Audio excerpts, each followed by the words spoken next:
All right, folks, let me tell you about something I saw back home in Louisiana. This old fella, Cletus, bless his heart, he thought camouflage made him invisible, wore it at the grocery store. The bank even wore it to his own dang divorce hearing, claimed his wife couldn't see him to serve the papers. Judge wasn't buying it, looked at him like he was a squirrel trying to pay for nuts with bottle caps. But anyway, it reminded me of something way bigger, something on the news. See, it's like this whole China, Taiwan, Australia, America shebang. It's like Cletus trying to hide in plain sight, thinking nobody notices him stuffing crawfish down his overalls at the Piggly Wiggly, but really everybody's just politely pretending not to see. So this Taiwan thing, right? Everyone's all puffed up with their chests out, and I'm just, hang on a second, are we even gonna know who we're fighting anymore?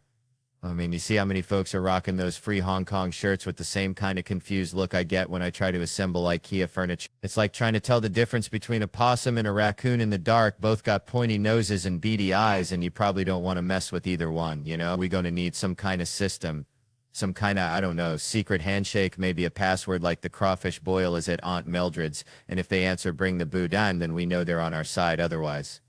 Well, it's going to be a real dang cluster, like trying to herd cats through a car wash, I'm telling you. And don't even get me started on the accent thing. I mean, I can barely understand my own mama when she's talking about the gizzard she found at the butcher shop. How am I supposed to decipher Mandarin, Taiwan, or whatever else they're speaking over there while the missiles are flying?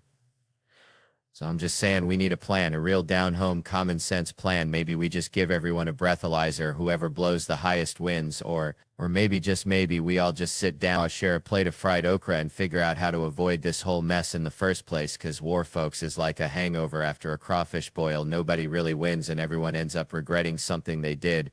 All right, how y'all doing? That's what I like to hear. Yeah, Theo Vaughn here. Let me tell you something. Grew up in the sticks, Louisiana. We had this old hound dog, Blue.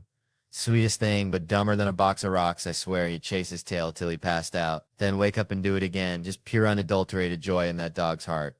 Reminds me of my cousin Earl, bless his soul anyway. Saw some fancy water backstage, thought I'd grab a sip.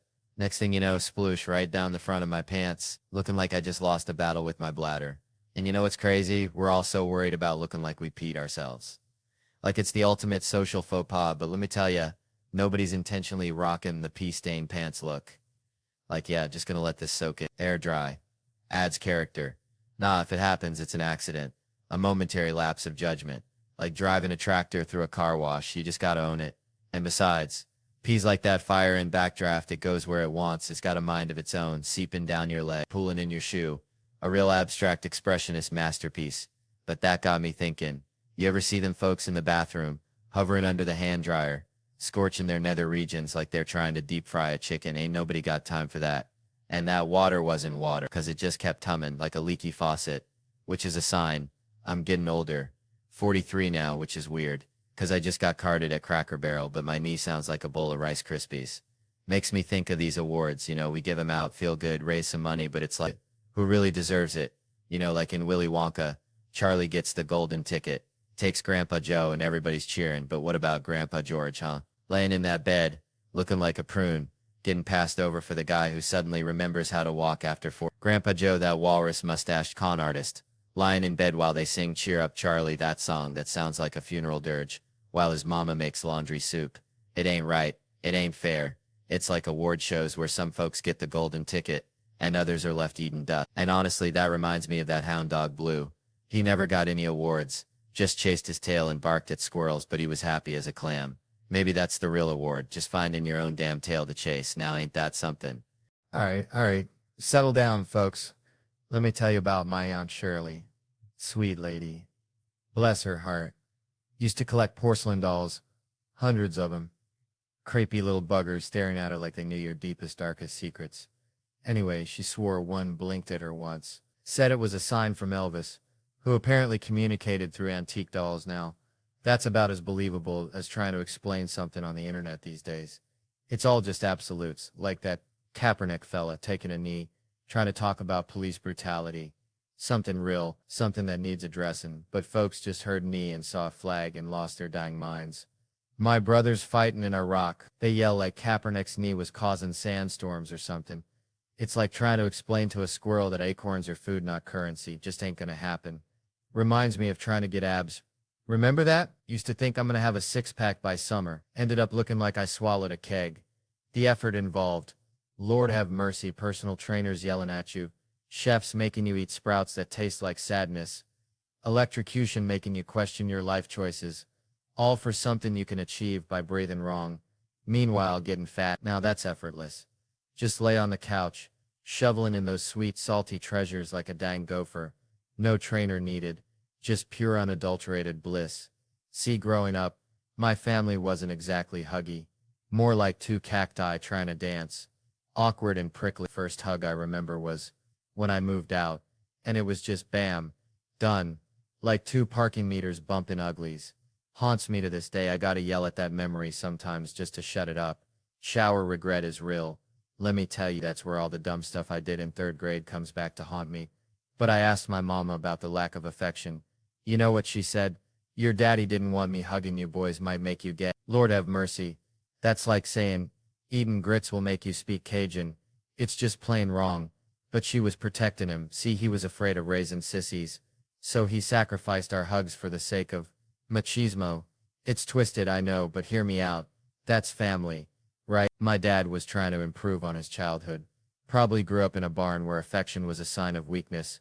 So he took it from don't change his diaper, let him wallow in his own filth, to no hugs or else. And maybe, just maybe, if I ever have a kid, I'll take it one step further. No drama class. I'll yell, not 'cause I hate drama. Well, maybe a little, but 'cause I'm improving on my dad's childhood. Keeping the grit, tossing the hug phobia, you know? It's not homophobic, folks. Daddy issues, manifested as a deep-seated fear of velvet costumes and interpretive dance. Unless we at Fame High School, then throw cottage cheese at everybody. Man, let me tell you, I can't do those books on tape. Nah, not my jam. People try to make it sound all interesting with the voices and the up and down talking. It makes me want to crawl out of my skin because I'm thinking, this guy thinks I'm a friggin' idiot, you know? Like they're reading it like, and then in 1862, read it like a bailiff, man. You know the deal? I remember one time this bailiff read this thing, said the arresting officer asked the defendant where he was coming from, and he stated, in Boston, and I was like, whoa, hold on, that's not how I said it. I was hammered trying to remember. He asked where I came from, and I was like, fuck it, Boston. And the cop goes, fucking Boston? You want to get out of the car? I wasn't a jerk, though. I was standing there. All these people who mug folks were laughing like, this guy's sticking it to the man. So then he's like, we pulled the defendant over, repeatedly asked him to stay in the car. He got out, threw his keys at my feet, and said, lock me up, I'm fucked up. It was hilarious, right? Remember that dude who'd take his shot, and whenever anyone puked, he'd stand in the corner facing the wall. We called him Blair Witch. Everyone got there eventually, so I'm crying, laughing, gagging as I tell the story, and my girl's like, where do they find these people? That sent me over the edge, man. Just crying, laughing, but God bless him, because the reason that thing's screaming is because it's biting its own back, which honestly sounds like me trying to touch my toes every morning, you know? Anyway, where do we go from there? I don't know, maybe you get eaten by a bear. And if a bear gets a hold of a regular neck just complies, just gives right up. Heck, you should call your neck special regular neck. I guarantee no one's going to accidentally steal that title. Speaking of weirdos, there was this dude on a construction site, wore the same jeans every day, no underwear, and a giant hole in the thigh. I swear I'm working in the house and he steps over something. The hole moves and bam, full-on junk flash right in my face. I didn't know how to confront people back then, and I was the new guy, so I just wanted to be like, buddy, maybe throw on some boxers so I don't gotta stare at your dangly bits. Especially since he's walking around with a nail gun. Boxers might not stop a nail, but any extra layer of clothing would be nice, you know? He was just letting it all hang out like an owl looking out of a tree, and it's burned into my brain. I could pick his junk out of a lineup, and all those people paying to be there. That guy's making bank, man. I want to see someone scalping tickets to see his junk. He does Vegas, too, at the T-Mobile Arena. I want to see a picture of him up there, eyes open, smiling and everything. It's crazy the money he's making. I used to say he's so full of it, he can't look at the crowd like his eyes are checking. Are they still here, still believe in this beat? When you're lying, eye contact's the toughest thing ever, but whatever, he's making people feel good. He's in show business. I want to see the show, though. The few times I did movies, everyone was like, you just missed it, man. It all ended in '05. They were like, oh my God, they were paying for John Travolta's jet fuel. He'd show up in his own 747 to do one of those Wild Hogs movies, and they'd be like, okay, John, gotta pay for the plane. And they're like, oh, John, like it's just understood. It goes without saying, if someone swipes your credit card number, that's their money now, right? Then they call you up and say, hey, Joe, did you buy a ham hock at Vancouver at a strip club? And you're like, what? No, I was in Burbank and they say, good luck with that. Has anyone ever bought a ham hock in a strip club? Man, you've given me every piece of the elk except that I've got some ham hock for you. What do you fantasize about doing to the credit card thief, though? Oh, just running, just getting the heck away. I don't want to hurt him. The guy's hurt by life, so damaged. I just want to get gone. I always picture those scammer folks, and I have a giant roll of duct tape, and I just put it on their mouth like a cartoon, not like speed, more like cartoon level. I put it on their mouth and go, mm. And the last one comes up and over their head, the rest of the roll hanging down awkwardly, and I just go back to eating, and they got to sit there and slowly peel it off. The only way I could get through that basketball game was if I already told my wife the guy annoyed me, and then I'd just egg him on. Why doesn't he play him? And she'd start kicking me under the table because she was laughing. Hey everyone, I'm Ivanka Trump. She's like Tracy Lord's sister in the 80s, got good looking kids, amazing. She's good looking too, good for him, good for him. And if Bill Clinton wants to vaguely look in the direction of a beautiful woman, that's his right, you know? All right, folks, so there was this dude, right? Always late. Like, consistently late. You know, the kind of late that makes you think he's got a side hustle as a time traveler messing with the Cretaceous period. And we'd be on his case. Even when he was pushing 40, he'd blame the traffic, which, come on, traffic's just God's way of saying slow down. Enjoy the scenery, maybe find a possum to befriend. But nah, this fellow was traffic's nemesis, always battling the asphalt demons. And it got me thinking, it's tough asking someone to admit their flaws. Like imagine my funeral, all sunshine and rainbows. Not a single mention of my rotten prince tendencies, which, let's be honest, I could be a real dillweed sometimes. Not intentionally, mind you, but like a puppy with a chainsaw, all enthusiasm and accidental carnage. And you're probably thinking, Theo, were you secretly mad when I called you out? Nah, man, I appreciate the honesty, like a good back scratch on a sunburn, it hurts so good. And I know, sometimes I was holding in a full-blown toddler tantrum during the show, but hey, sleep deprivation's a torture method for a reason. It turns you into a grumpy raccoon hoarding shiny objects. And I gotta give it to you, you had this zen-like ability to just chill, even when I was being a grade A knucklehead, which made me wonder, were other folks mad at me too? It's the not knowing that kills you, like being stuck in a room full of mannequins. Are they judging me? Are they planning a revolt? Who the heck knows? But that restraint, that poker face, it's a superpower, useful for business negotiations or poker, which let's be real, I'd be terrible at. I'd be like a toddler playing with dynamite. All clueless enthusiasm, showing my hand with every goofy grin. But my dad, bless his heart, gave me the best advice for dealing with those situations. He said, son, if you don't like what someone's saying, just shut your trap, let them talk in absolute silence. And they'll crack like a walnut under a sledgehammer. They'll start backpedaling, offering you the moon just to break the tension, because people hate silence more than they hate Brussels sprouts. It's a powerful weapon, that silence. And I realized, days, that's what he did to us kids when we wanted to watch R-rated movies. Can I see Rambo? Silence. Are you still there? Uh-huh. More silence. And boom, bedtime foiled again. So when my time comes, I want my eulogy to be real. Flaws and all, someone gotta say, Theo loved life, he really did. Like a Labrador with a tennis ball, pure unadulterated joy. And sure, I'm speaking in the past tense, but hey, I'm still kicking, thanks for that by the way.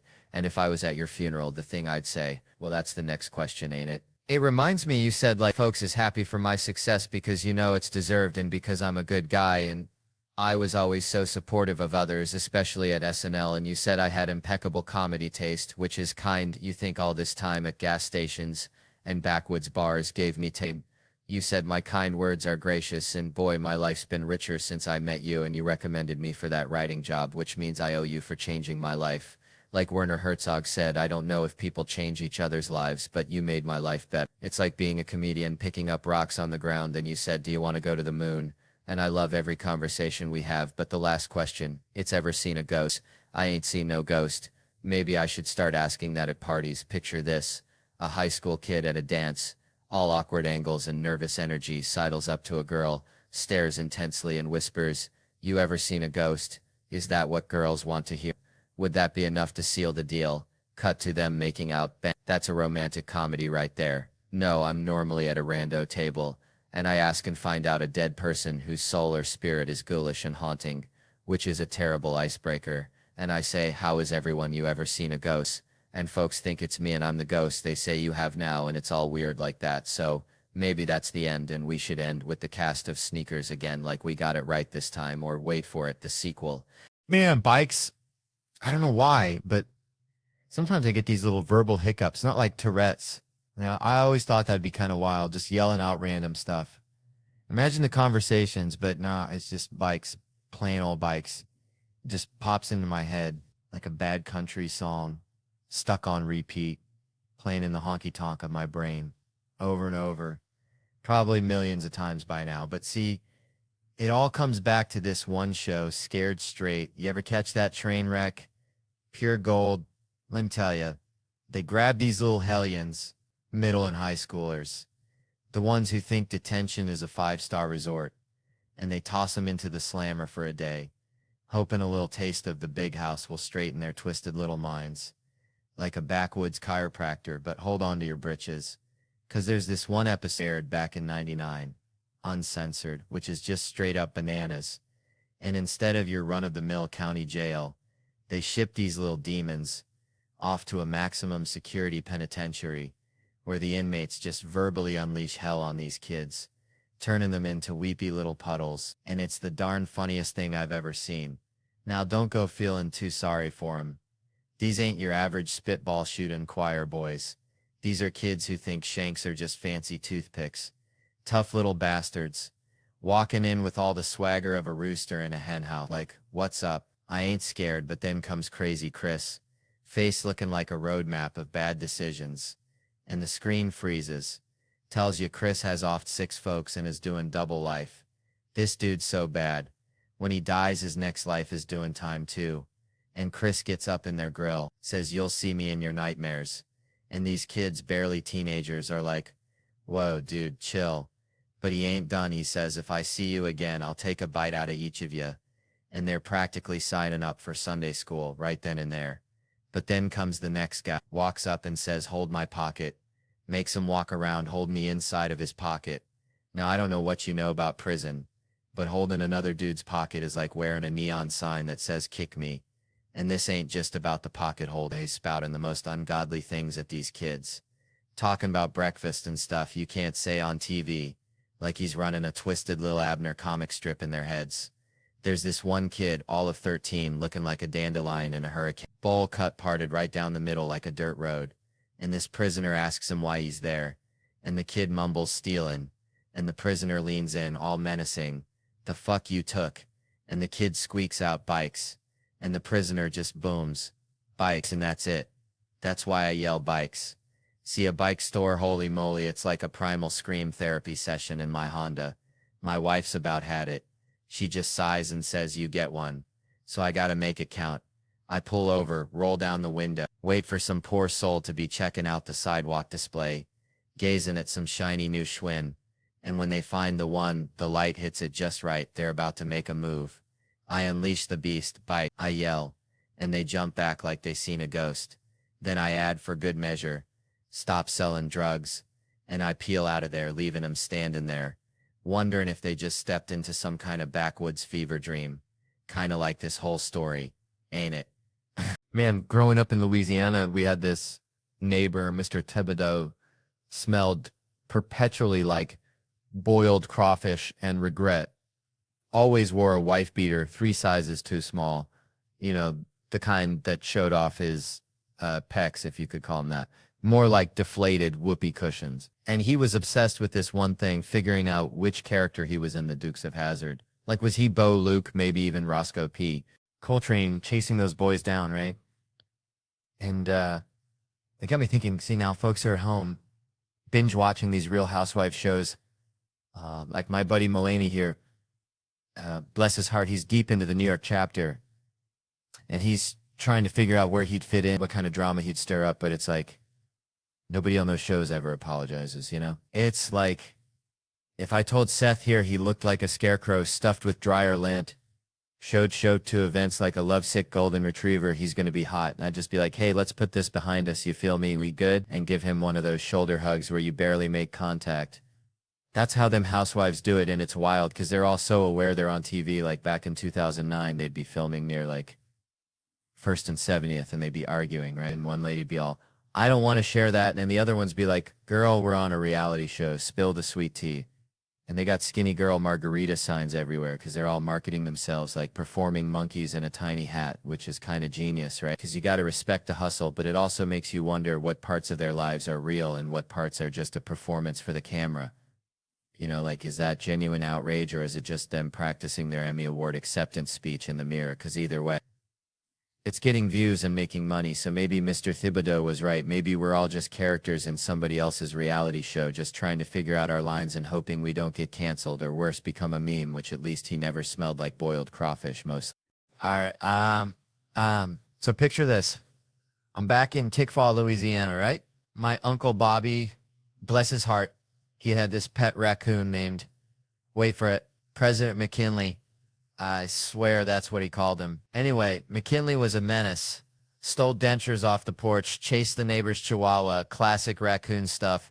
But Uncle Bobby, he treated that raccoon like his own flesh and blood, even tried to get him a little coonskin hat for Christmas. Didn't go well. Raccoon bit him. So there I was, 7 years old, watching Uncle Bobby wrestle a raccoon while trying to put a hat on him. And I thought, man, this is love. This is true, unadulterated love. Man, you know, growing up in Louisiana, we had this neighbor, Mr. Thibodeau, smelled like catfish and regret. Always said, Theo, son, sometimes it pays to do a damn fool. And I never understood it till I saw my buddy Earl get fired from Bubba's Bait and Beer. See, Earl thought he was slick, thought he was a swamp ninja, kept tasting the inventory, you know, for quality control like he was sommelier or Bud Light.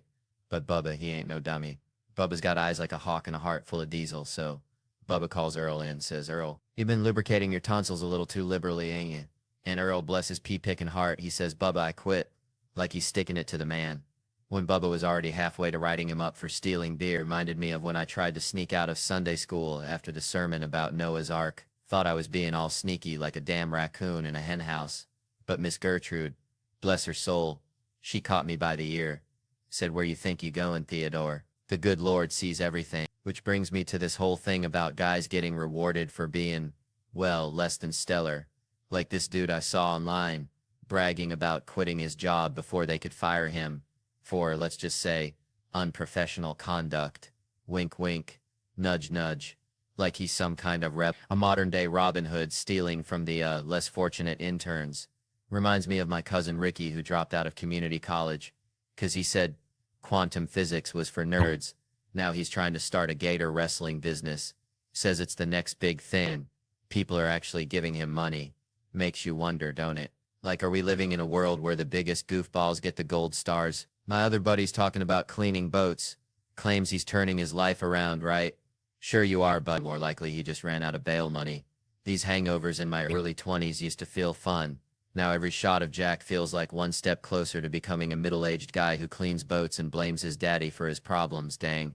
Man, let me tell you something. Back in Louisiana, we used to have possum nights instead of game nights, 'cause ain't nothing brings out the worst in folks like trying to trap a critter that's already halfway to Narnia. But now I gotta let my friends invade my house monthly for game night. And I swear, it's like watching a bunch of toddlers wrestle a greased pig, especially when Monopoly's involved. We don't even play it right. It's like we're negotiating treaties for outer space. Like, look, Chad, you can bypass Boardwalk twice, but you gotta pay that damn late fee. I got a Blockbuster back in '04 deal. And the women, bless their hearts, they hit that wine and suddenly their brains evacuate the premises faster than a Baptist church on Halloween. They got two settings, stone cold sober and I think I just saw Elvis. There's no in between, no simmering. They just leapfrog over sanity. Straight into did I just try to pay my taxes with Monopoly money? Then last time my wife, bless her tipsy soul, lands on my property and I'm hitting her with the DJ scratching noises. You gotta pay that rent, baby, cha-ching, and she's slurring like a swamp donkey trying to recite Shakespeare. How much do I owe you, babe? Looks down, she's broke as a joke, so I snatch her piece, yeet it across the room like a crawfish at a Mardi Gras parade, and she starts getting all emotional. All you care about is winning. I'm thinking, dang, this escalated faster than a squirrel up a pecan tree, and I blurt out, well, all I care about is coming sometime. And then Harry and Wayne chime in with their own marital woes, like they're some kind of support group for Monopoly-induced existential crises. I swear next time I'm bringing the possums. All right, folks, let me tell you something. Reminds me of my cousin Billy Bob, bless his heart, used to catch catfish with his bare hands down at the bayou, slick as a Ollicott's promise. And one time he reels in this monster, this flathead looking like it swallowed a bowling ball. And Billy Bob, he just stares at it, eyes wide as saucers, and says, "Why ain't you just something?" Which is exactly what I thought when I saw this study, right? About how social media, that dang thing, is making us lonely, like a hound dog on a chain, you know? They say folks compare themselves to these Instagram models, these perfectly filtered lives, thinking everyone's living in a damn magazine, which is bullcrap. Because I'm pretty sure half of them are using so much Photoshop they look like aliens trying to pass as humans at a Walmart convention. And it's making them feel bad like they ain't good enough, which is a dang shame, because everyone's got something special, like my Aunt Mildred's potato salad. Looks like roadkill but tastes like heaven, so they're feeling left out, disconnected, like a landline in a cell phone world, and spending all their time online, looking for likes, instead of actually talking to folks face to face. Real human connection, like a hug from your grandma after a long day of shoveling manure. And it's a vicious cycle, a hamster wheel of sadness, where you just keep running and running but never get anywhere, never find true happiness, which, let's be honest, is probably just a warm plate of cornbread and a good dog anyway. So what I'm saying is, put down your phone, folks. Go outside, talk to a neighbor, pet a stray cat, maybe even learn to catch catfish with your bare hand. 'Cause life's too short to spend it chasing digital ghosts. And besides, that catfish might just teach you a thing or two about resilience, or at least give you a good story to tell next time you're standing in line at the Piggly Wiggly, trying not to compare your groceries to Miss Henderson's organic kale, which, let's face it, ain't never gonna happen, 'cause I am a simple man, and I like my Mountain Dew. Just don't be like my Uncle Dale, who thought the internet was a series of tubes, God rest his soul. All right. So I was down in Tickfaw, Louisiana, visiting my uncle Earl, bless his heart. He's got this rooster named Clarence that thinks he's a dang opera singer, just screaming at the moon all night long, kept me up more than a possum in a laundromat. But anyway, Earl's watching Law and Order, and he's yelling at the TV. They're always stealing stories out of the newspaper, dang varmints. And it got me thinking, like, that one time on SVU, they did that whole sex addiction thing, right? Remember when all them Hollywood types were coming clean, like a bunch of sinners at a revival meeting? So Ice-T, bless his icy soul, he's trying to figure it out, like explaining the internet to a squirrel, and finally it clicks, bam, close up on Ice-T, and he's all, "Oh, I get it. You mean like when someone drinks too much moonshine or snorts that white stuff or bets the farm on them crawfish races." And I'm thinking, yeah, Ice-T, you got it, partner. But dang it, I could have watched a whole dang marathon of just Ice-T giving examples, just him sitting there deadpan, like, or when someone chews too much tobacco, or like when someone buys too many porcelain dolls from QVC. Or like when someone spends all day polishing their truck, or like when someone hoards too many ketchup packets from McDonald's, you know? Just going on, Fade to Black, created by Dick Wolf. Like, that's what addiction is, right? It's just Ice-T listing examples until the sun dies. Anyway, that reminds me of this time I saw a raccoon try to steal a whole bag of powdered donuts from a picnic table. He looked like he was going to explode, and I realized, man, sometimes we're all just raccoons, and those donuts is whatever thing we can't stop chasing in life, so cheers to the donuts, you know? Man, let me tell you something. I get riled up faster than a hound dog chasing a possum up a sycamore tree. It ain't even funny. Like, tiny stuff sets me off. And I ain't talking about global warming or nothing political. Nah, I'm talking about straight up primal disgust. You ever see somebody eating and sweating at the same dang time? I'm talking like barbecue ribs, back porch 98 degrees, just dripping and chomping. I want to throat punch them. I swear to biscuits. Slow down, Earl. Ain't nobody gonna snatch that half-eaten rib out of your greasy mitt. What's the fire? But all right. That ain't even the main vein of my irritation. No, sir, it's deeper than that. Recently, I've come to this realization, and y'all might not like it, but I ain't sugarcoating nothing for nobody. I ain't got no patience for folks who ain't blessed with the looks. I said it. It's out there. Hang with me now. Don't go throwing tomatoes just yet. See, it ain't about being shallow. It's about the neediness, the constant, excuse me, where's the bathroom? Can you help me with this? Like, I want to treat them like stray cats. Get out of here. Go on, scram. It's just too much, too damn much.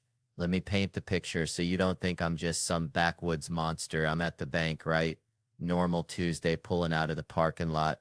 Gotta stop at that little booth, give the fella my ticket. So this dude, bless his heart, slides open the glass, leans out, and this fella could curdle milk with his gaze. But when he sees me, Theo Von, he just lights up like a Christmas tree, practically drooling all over his ugly mug, all up in my face like Kevin Hart running the drive-through. And I ain't letting you out of here till you tell me why you chose us, why you bank with the us. I'm thinking, bro, I got crawfish to boil. I ain't got time for your existential crisis. But he's serious, dead serious, staring right through me. So I say, fine, customer service, loan rate, free check-in there, happy now? And this is where I almost lost it. He goes, that's all you had to say with your little ugly ass. I said, did you just call me ugly? And he hits the button and I'm gone, fuming.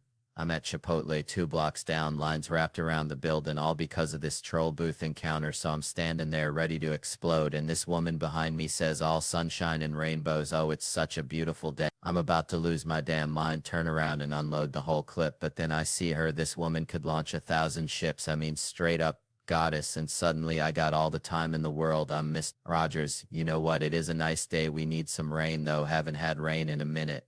And she just turns around and says, I wasn't even talking to you. Oh, hell no. Excuse me. Excuse me. I just got to know what made you choose Chipotle today. Silent. Then she says, I'm not telling you that, immediately making me realize I was the unattractive person in that conversation. And I know y'all probably ain't gonna like hearing this, but I'm telling you, no matter how good you think you look, you probably don't look that good. And the universe will remind you, like my wife, we were watching TV. That little golem monster from Lord of the Rings comes on all twitchy and weird, and she says, oh my god, babe, you do that? I said, bitch, what did you just say to me? Calling me a monster to my face? Is this how you treat people in this house? So I get it now. We're all just Smeagol trying to find his precious, even the beautiful ones, and probably especially the ones who work the bank booth. All right, folks. Let me tell you something. Growing up in Possum Trot, Tennessee, population smaller than a Walmart on a Tuesday night, we didn't have no fancy math groups. No Blue Angels flying high. We just had smart kids and the rest of y'all. And I was definitely hanging out with the rest of y'all. Probably eating a moon pie and trying to figure out why the sky was blue, which, you know, is a deeper question than any algebra equation. I swear it makes you think about stuff like how we're all just dust particles floating in the cosmos, kind of like those folks on Law and Order, always finding dead bodies in New York, which I gotta say I love that show, especially the one where the dude is unloading crates while the detectives are asking him about a triple homicide. Like, sir, your neighbor's been murdered and his cats are missing. And he's like, yeah, Tony Ramirez, Tuesday's box of bananas. I tell you, that reminds me of my Uncle Billy, who wouldn't stop whittling even when a tornado was coming. Said he had a wood spirit to appease anyway. Law and Order's just comfort food. You know, same story every time, like them Dollar General cookies that are always a little stale, but somehow you still eat them. And then there's Jerry Orbach, Lenny Briscoe himself. That guy was a legend. I miss him more than I miss my Aunt Mildred's potato salad at Thanksgiving, which, let me tell you, was a culinary crime against humanity, bless her heart. Jerry was the best. Always had that dry wit like a good shot of moonshine on a cold night. And then he went and died. And get this, they gave his eyeballs to 2 different New Yorkers. 2 different people walking around with Jerry Orbach, looking out at the world. Imagine the pressure. I mean, what if one of them starts making those little wisecracks at crime scenes, like, looks like someone didn't pass their final exam. That'd be something. Or maybe they both fall in love, like some kind of bizarre rom-com. Love at first sight. New York. 2 strangers meet, who only share a pair of deceased detectives' eyes. He likes football, she likes stocks, but then they stumble upon a dead body and at the same time they both just blurt out, well, class dismissed, as they gaze into each other's Jerry Orbach-y eyes. So, you know, I was talking to my buddy Earl the other day. Earl's got this pet raccoon named Stinky. Swears it can predict the weather anyhow. We were jawing about comedians, right? Like, who'd be good to run for, something, anything really, maybe even head of the homeowners association. The names they threw out, bless their cotton socks. Jon Stewart, sure. Makes sense, smart fella. Always got something to say. But then, bam, Bill Cosby out of left field. I mean, dang it, it's like suggesting your grandma for an MMA fight. Said something like, get him out of jail. Which, last I checked, Cosby's either too old or they already let him out. Maybe he's touring retirement homes with a Jell-O pudding show, who knows. I even saw Cosby do stand-up at a Jon Stewart benefit thing once. Wounded Warrior Project. You know, before the whole pudding pop parade went south. And let me tell you, that act was darker than a black bear's armpit on a moonless less. I'm talking deep, unsettling. You're waiting for the punchline, but it just keeps getting more existential, like watching a squirrel try to bury a nut in concrete. Now, I ain't remember the specifics, something about cough syrup and airplane food, or maybe it was the other way around. it was before the accusations, like ancient history. So we were all kind of, sure, Bill, knock yourself out, thinking it was just regular old comedy. But now, looking back, that performance was a straight up cry for help disguised as a jello joke. And that's the thing about comedy, ain't it? It's like a canary in a coal mine. You can sense when someone's in a dark place. Kind of like Earl's raccoon Stinky when it starts hiding all the shiny objects. Right before a tornado, just a little unsettling feeling deep down in your gut that something's about to go sideways. All right, check this out. Grew up in the sticks, right? Had this buddy, Cletus, bless his heart, thought mayonnaise was a musical instrument. Swear to God. Anyway, saw this lady the other day bragging about having 4 Rugrats, saying she ain't changed a bit. And I'm thinking, honey, you're a walking red flag, a full-blown circus of instability. That's what you are. It ain't got to be nothing drastic like trading your minivan for a monster truck, but a fella's got to take stock, you know? Me, I'm proud of what I kicked to the curb, arguing. Used to bicker with everyone from my grandma to the darn squirrels in the backyard, but now, nah. Someone starts throwing verbal haymakers, I just flip them the bird. Figuratively, mostly. They're like, Theo, I disagree. And I'm all, yep, you're right. I'm on your side now. Their heads spin like a dog chasing its tail. Man, let me tell you something. Growing up in Louisiana, we had this fella, Bobby Ray, could talk the chrome off a trailer hitch, bless his heart. You date him the time, and 3 hours later, you're learning about his hernia operation and the squirrel he saw burying nuts that one time. Anyway, it got me thinking about talkers. See, I ain't talking about the ones who just like to yap. I mean, the long talkers. You ever notice they always got to lean on something? Like they're powered by conversation, and if they stop, they just collapse like a busted waterbed filled with lukewarm chitlins. I avoid them like the plague, like church on a Sunday morning. But then it hit me, kind of like that time I accidentally ate a wasp, thinking it was a raisin. Comics. We're all kind of long talkers, ain't we? Especially when we go about our heroes. I was talking to Eddie Murphy once. Eddie Murphy, and I told him, Eddie, you're a big reason I'm up here sweating like a sinner in church. He just chuckled, that Eddie Murphy chuckle, and it made me think, what if I told people it was dice clay, the looks I would get? Anyway, I asked Eddie why he ain't been back on stage, Mets, and he said something that stuck with me. He said it's like cold water. So he set the bar so dang high. Expectations are like that time I saw a raccoon try to climb a greased telephone pole. Ain't happening. And it's true, you know? We see these comics, these giants, cutting it up like a Thanksgiving turkey, and we think, how'd they get there? Probably crawled on their belly, one bad joke at a time. I had my lumps, let me tell ya. Back when I was Jerry, age 22, 24, something like that, got a $25,000 deal. I thought I was King Tut, called my brother, bless his heart, and I said, brother, we get mom a house, dad a house, you a house. Dad gets that truck he's always wanted. We set. Money, gone. IRS knocking like a woodpecker on a crackhead's front door. Had to tell Dad, sorry about that house, Paw. 9 people living in that dang thing, but what you gonna do? Point is, in comedy, we ain't got many chances. That was grinding for 13 years, grinding like a stripper working off her student loans. In the last 4 or 5, been on the upswing. Reminds me of that musical, Little Shop of Horrors. TV's kind of like that plant, ain't it? One of us is getting eaten. Either you eat the box or the box eats you.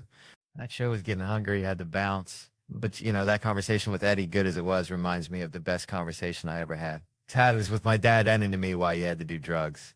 Said everybody was doing it, son. Your Aunt Brenda, your Uncle Earl, hearing him say that, seeing that truth in his eyes, that was something else. It was like watching a caterpillar turn into a rusty butterfly, a reminder that even in the darkest corners, there's a twisted kind of beauty, like a possum wearing a tiny hat.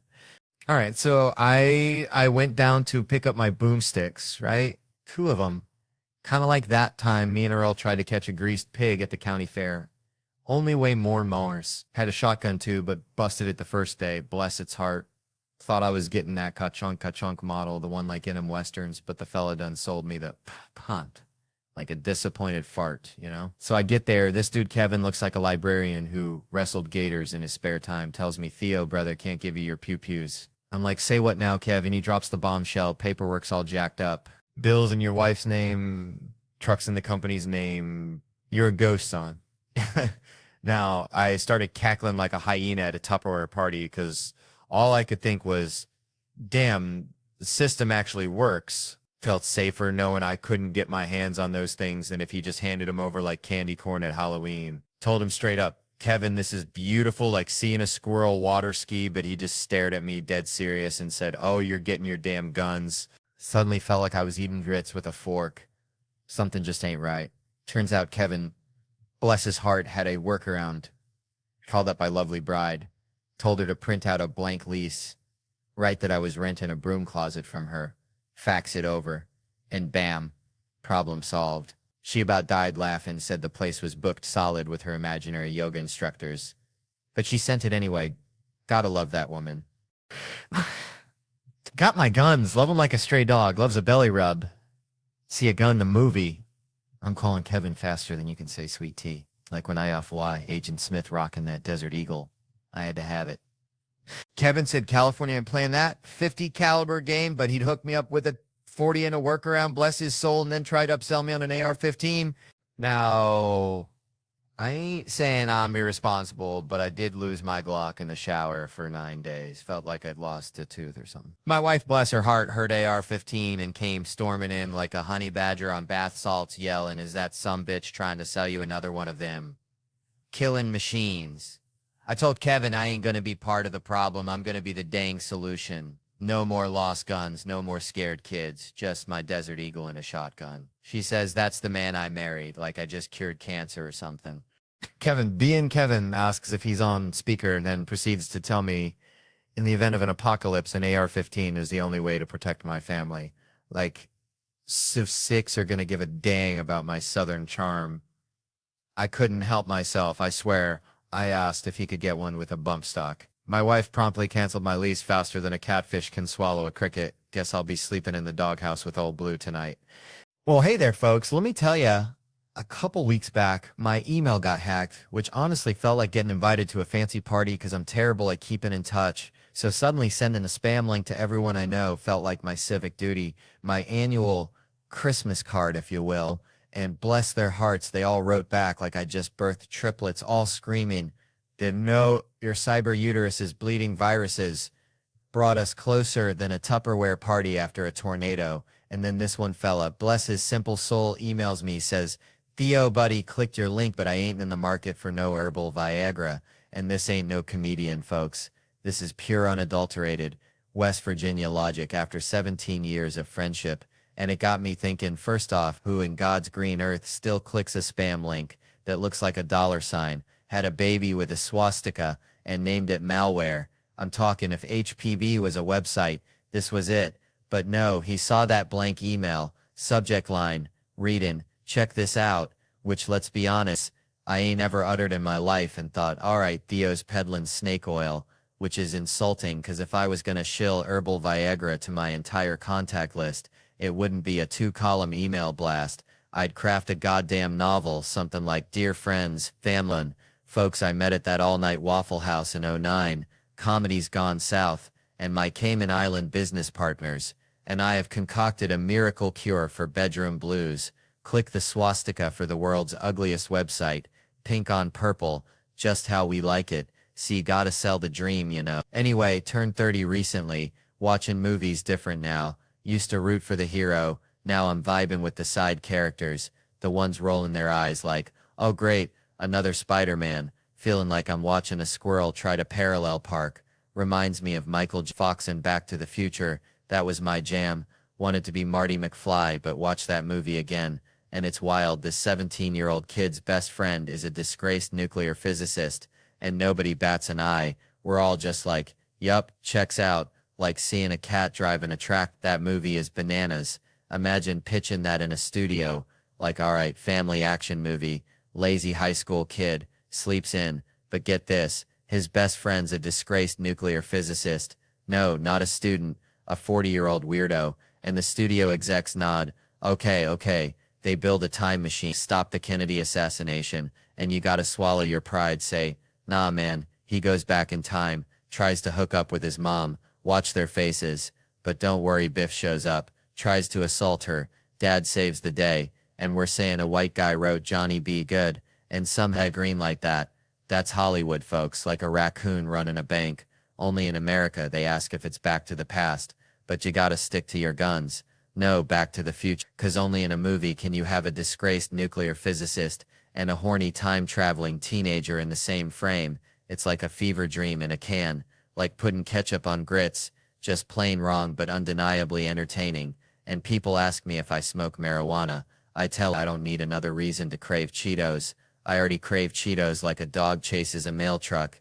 You ever see a dude hit on a girl by yelling at her through a crowd? Hey, you with the tits, move it, losers. I'm Grados.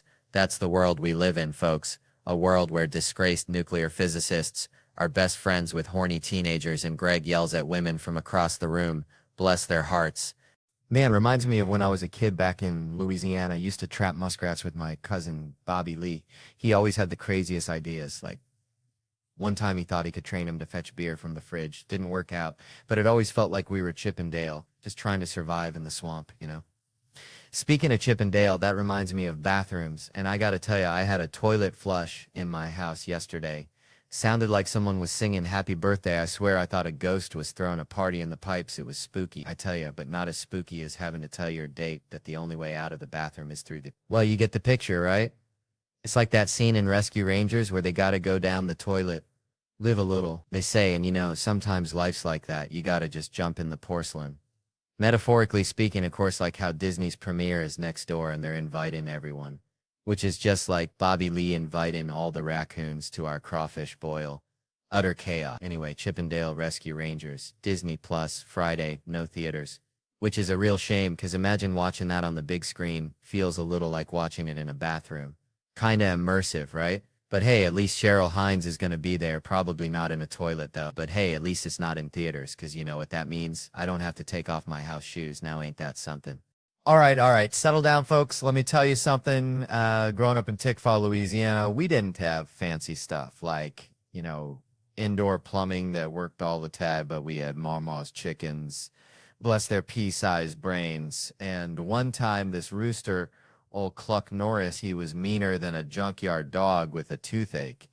Anyway, Cluck Norris decided my head was prime pecking real estate, so I'm running, screaming like a banshee, and Mama's yelling, boy, you gotta assert dominance. Show him who's boss. Now, I ain't never been good at bossing nobody except maybe my goldfish, Bubba, rest his soul, so I figured, all right, I'll try it. I square up to Cluck Norris, puff out my chest like I'm trying to audition for a Chippendale show at the VFW, and yell, I'm the boss. Cluck Norris just stares at me, cocks his head, then bam, pecks me right in the dang eyeball, and I'm thinking, this is exactly how my dating life's been, right? You try to assert yourself, be all confident, and some rooster of a situation just comes along and pecks your eye out. It's like that comedian, what's his name, Sam Burrell? Heard he won some laughing skull thing. Bless his heart. Sounds like something you'd find on a backwoods roadkill menu. Anyway, the point is, dating is a train wreck, I swear. Talking to this girl the other night, sipping my bourbon, and I ain't sharing, mind you, bourbon's like sunshine in a bottle.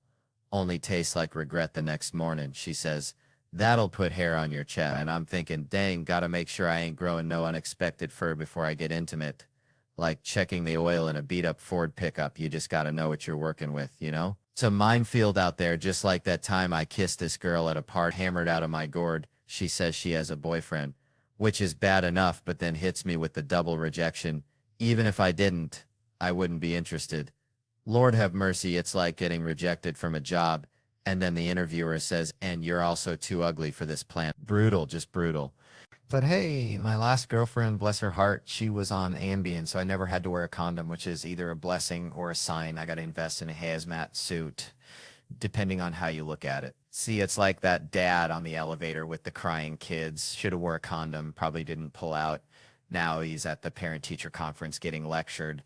Charlie's been misbehaving. He's just got to shrug and say, it's out of my hands, kind of like Cluck Norris pecking my eye. My own dad, met him 2 years ago, family-style restaurant. Ironic much. Should be broken family-style restaurants, right? You walk in, no waiter, just a note that says he left for cigarettes years ago, and for birthdays, instead of singing, they just whisper, we forgot, sorry, we'll make it up to you. And some random dude walks in and says, I don't even work here, I'm just banging the owner. It makes you wonder, you know? Never played catch with my dad, but we played an epic game of hide and seek. He's still hiding. I guess he's good at it. Saw a homeless couple sleeping in the street once. Sad, ain't it? But hey, at least he has a girlfriend. Hope he ain't hitting her, 'cause that ain't domestic violence. That's a street fight, and street fights, well, they ain't pretty. Dating someone now, I think. She stopped shaving her legs. That's how you know it's serious, right? It's like checking the tread on your tires before a long road trip. Gotta be prepared for anything. She asked me my fantasy the other night. I said, I want you to dress like a nurse and tell me I have health insurance. Yeah, pathetic, I know, but honest. The other night, things got wild. She said, fuck me like it's your job. So I started checking my email, seeing when I could clock out. She wasn't impressed. And let's be honest, I keep inside it's going way too long. Like texting my friend Dan, do you want to suck my penis? Only funny to me and Dan, my girlfriend? Not so much. Sent it to her by accident. Awkward Thanksgiving dinner, to say the least. I miss being single sometimes, especially dating black chicks. But, you know, that's a whole different sermon. And the N-word, well, white people created it. Black people get to use it, kind of like Magnum condoms, big and intimidating, but not always necessary. Subway story. Last one, I swear, with a girl I was dating, pervert gets on, starts touching himself. She wants me to fight him. I'm thinking, I don't want to get hit with that hand, but she pushes me. I say, excuse me, sir, could you stop that? He says, I wasn't doing that to your girlfriend. I was doing that to you. And I'm right back to that feeling of Cluck Norris pecking my eye. You just never know what kind of rooster's going to come at you in this world, do you? All right. Settle down, y'all. Let me tell you something. Reminds me of the time my cousin, Skeeter, tried to train a squirrel to water ski on Lake Pontchartrain. Real deal. Skeeter was convinced he could make this squirrel a star, had this whole contraption rigged up with toothpicks and a tiny styrofoam board looking like something out of Honey, I Shrunk the Kids. Now, Skeeter, bless his heart, ain't exactly men's material, more like a box of rocks with a mullet, but he's got this unwavering belief in the absurd, you know? Anyway, this squirrel named Nutsy, by the way, because Skeeter ain't exactly creative either, just kept swimming back to shore looking at Skeeter like he was speaking Martian. Skeeter got frustrated, started yelling at the squirrel, hold on tight, Nutsy, you gotta commit. Made me think about these comedians getting booed off stage, feeling like that squirrel just wanted out of there, looking at the crowd like y'all speaking Martian or something. See, there's something primal about stand-up. It's like bare-knuckle fighting with words. You gotta walk out there naked as a jaybird and tell a room full of strangers that you're funnier than they are. All right, settle down, y'all. I'm gonna tell you something. See, I had this buddy back home, Cletus, bless his heart. Cletus thought he was John Mulaney's cousin or something. He'd walk around yelling sack lunch bunch, like he invented sliced bread. The sack lunch bunch. Cletus couldn't rhyme if you glued a dictionary to his forehead. Reminded me of that time I tried to teach my grandma's Chihuahua, Pee-wee, to play the harmonica. Disaster. So anyway, Mulaney calls it the sack lunch bunch, and Cletus is running around like he invented it. I remember when I was a latchkey kid, back when that was a bad thing.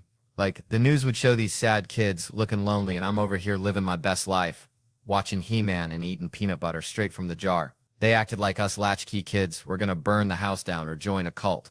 But we were just trying to survive on TV dinners and the wisdom of the Thundercats. And Mulaney's got the sack lunch bunch with 2 words rhyming, which is about as much rhyming as Cletus can manage after a 6-pack of Mountain Dew. They got Eli Bolin doing the music, and tell you what, that's just plain beautiful. I wrote a song with Justin Timberlake once, won an Emmy. Now the ballad said Justin Timberlake song, and below it was Mother Lover, which was a banger. I'm telling you, it was like those confusing ballads they got down in Palm Beach, Florida. Like Justin Timberlake song, then a way more famous Justin Timberlake song. People probably voted for the wrong one. That's why I always tell people to just vote for the guy. I have the best hat. Grandma's boyfriend, Paul. Now there's a tune for you. And noodles and a little bit of butter. I think that's my kind of fancy eating. Then there's Do Flowers Exist at Night. That right there, that hits me in the feels. Mulaney says he can't picture a flower at night, and honestly, neither can I. I lay in bed thinking about that stuff. What about those tulips in front of my house when I was 9? What were they doing at night? Were they sleeping? Were they plotting against me? My brain is just a swamp of weird thoughts. You know, if you worked with kids on set, which, Lord have mercy, my friend, Dr. Kitty McPotch always says never work with children and animals. Kitty McPotch, yeah, she treats kids and animals, probably seen it all. But Mulaney, he don't, that don't. He's got 15 kids and they're all hyped up, supporting each other, more mature than the folks at SNL. Bless their hearts. But Those kids get riled up, yelling toilet mark at the clapboard, and Reese Thomas, the director who's worked with everyone, asks them if they behave like that at school. And one kid goes, "We don't go to school. That's how you know you're in trouble." Richard Kine's in it too, a legend. But Mulaney wanted Michael Dukakis. Dukakis. Back when I was 6, he was huge. Mulaney wanted Dukakis to deliver a letter and be cheered for 30 seconds straight. Now that's the kind of comedy I like. He didn't get a script because Mulaney was delaying. Poor Dukakis forgotten. We all forgot about him. Half the country wanted him president, and they just banished him. All I remember is him riding around on that tank with the helmet on, looking like a confused turtle. And that was bad. They made him look like an idiot. And it's like nowadays, if Mulaney ran for president, they just take that pediatrician vet joke, slow it down, and be like, look at this idiot, and he'd be done for. Still over you, John Mulaney. So there I was back in Louisiana, right? And my buddy Dale, bless his heart, he's got this theory about lubes. You see, he reckons women got a secret stash, squirrel hiding nuts for winter, but it's KY jelly, man, just waiting for the opportune moment to unleash it. Sneaky like a gator in the swamp, and it all ties into this whole nasty thing because Dale says women got this unlimited supply of it, like bottomless crawfish etouffee, but men were running on fumes, you dig? We start out all fired up, thinking we're going to reinvent the wheel and maybe even mount a brick on the gas pedal and let the car ghost ride while we're out there buck naked, just pure unadulterated Louisiana crazy. But then reality hits like a mosquito the size of a damn hummingbird, and suddenly we're reaching for the blow dryer, trying to figure out how to spice things up because the imagination wells run dry, emptier than a church on Saturday night, and you're thinking, Lord, maybe the cat and the dog can settle this argument, because that's how far gone we get, just grasping at straws, you feel me? Which brings me to this whole double date thing. See, it's a competition, plain and simple, like two roosters in a chicken coop, one little kiss and bam, it's on. She's looking at you like you owe her a damn diamond ring. And the only way to win is to go full tilt boogie, which, let's be honest, ain't always the best course of action, because women, they talk, they share, they dissect. It's like a goddamn autopsy on your relationship, and next thing you know, at least I don't eat ass is flying across the table like a stray firework, and you're sitting there with the U8 ass face contemplating your life choices, wondering how you ended up in this godforsaken mess, wishing you could just disappear into the nearest plate of jambalaya. And then there's Ray, bless his heart, always with the damn resume. I got 3 movies coming out, they all hot, like I give a damn what time it is, D. Ray, I just want to know the time. And then Harry, man, don't even get me started on Harry. He's got more tats than teeth and a whole lot of attitude, telling people not to touch him unless they want to see his other 6 tattoos that represent, I'm not going to say what, but let's just say it involves a dirt nap. All this just to tell you, even though I'm like a Kevin Hart of the South, there is always someone who believes he has more bodies ready to get stacked. So just remember to be kind and tell the crazy man he's looking good, and then slowly back away. Oh, and hide your ass. Man, I swear, growing up in Louisiana, you know, we had this one dude, Cletus, looked like a thumb with a mullet, always trying to sell me fireworks he found behind the Piggly Wiggly, and it reminds me of trying to do comedy in Brooklyn, you know? I did a black room, right? Thought I was woke, wasn't going to do the white guy thing, you know, be myself. Lasted 3 minutes, man. 3 minutes before I was bombing worse than a flock of pigeons in a park fountain. Someone told me I had to go in there severely autistic or talk about Pokemon. Like, what the heck is that? Because apparently black people love Japanese cartoons like more than a possum loves roadkill. Didn't know that. Had zero clue. Thought they were busy building pyramids or something. Speaking of clueless, remind me of prison. It's so wild in there, man. Can I just visit people in prison and tell them I love Japanese cartoons? Do I have to know them? Because I feel like if you go in there and shout Tyrone, you're all right. Like 80% of the inmates will be happy to see you. Reminds me of back when we used to ding dong ditch the town church. All right, so growing up in Louisiana, right, we had this kind of swampy, murky creek behind the Winn-Dixie, and my pops, bless his heart, thought it was the perfect place to teach me how to swim. Now, I was like 7, maybe 8, all elbows and knees, scared of everything that wasn't a crawfish boil. And I told him, Dad, I can't swim. I ain't got no swimming skills, just my natural charm. He just looked at me, this kind of squinty-eyed look, like I was speaking another language, and goes, boy, you got 2 arms, 2 legs, and a heartbeat. You can swim. Get in that damn water. No instructions, no floaties, just pure, unadulterated Southern logic. He just picked me up, like a sack of potatoes, chucked me into the deep end, 7 feet of Louisiana gumbo. And let me tell you, folks, I went down faster than a politician's approval rating after a scandal. I'm flailing, gasping, swallowing half the creek, thinking this is it. This is how I meet my maker. And all I hear is my dad yelling, "Don't you dare drown, you little varmint. I ain't paying for no funeral." Like, seriously? So I doggy paddled my way to the edge, coughing up creek water and broken dreams. And the whole ride home was just silent, awkward, like a possum at a debutante ball.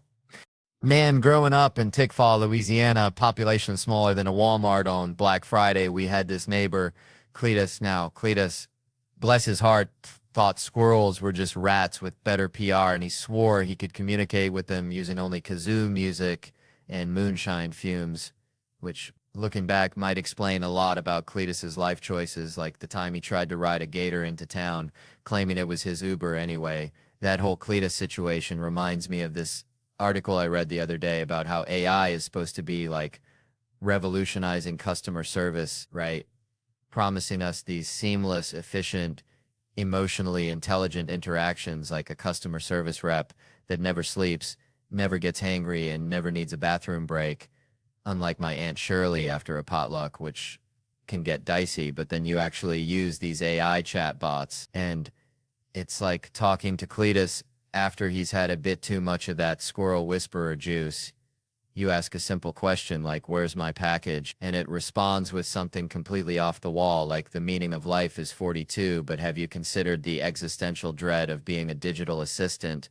I swear I asked one chatbot about my phone bill and it started reciting Shakespeare.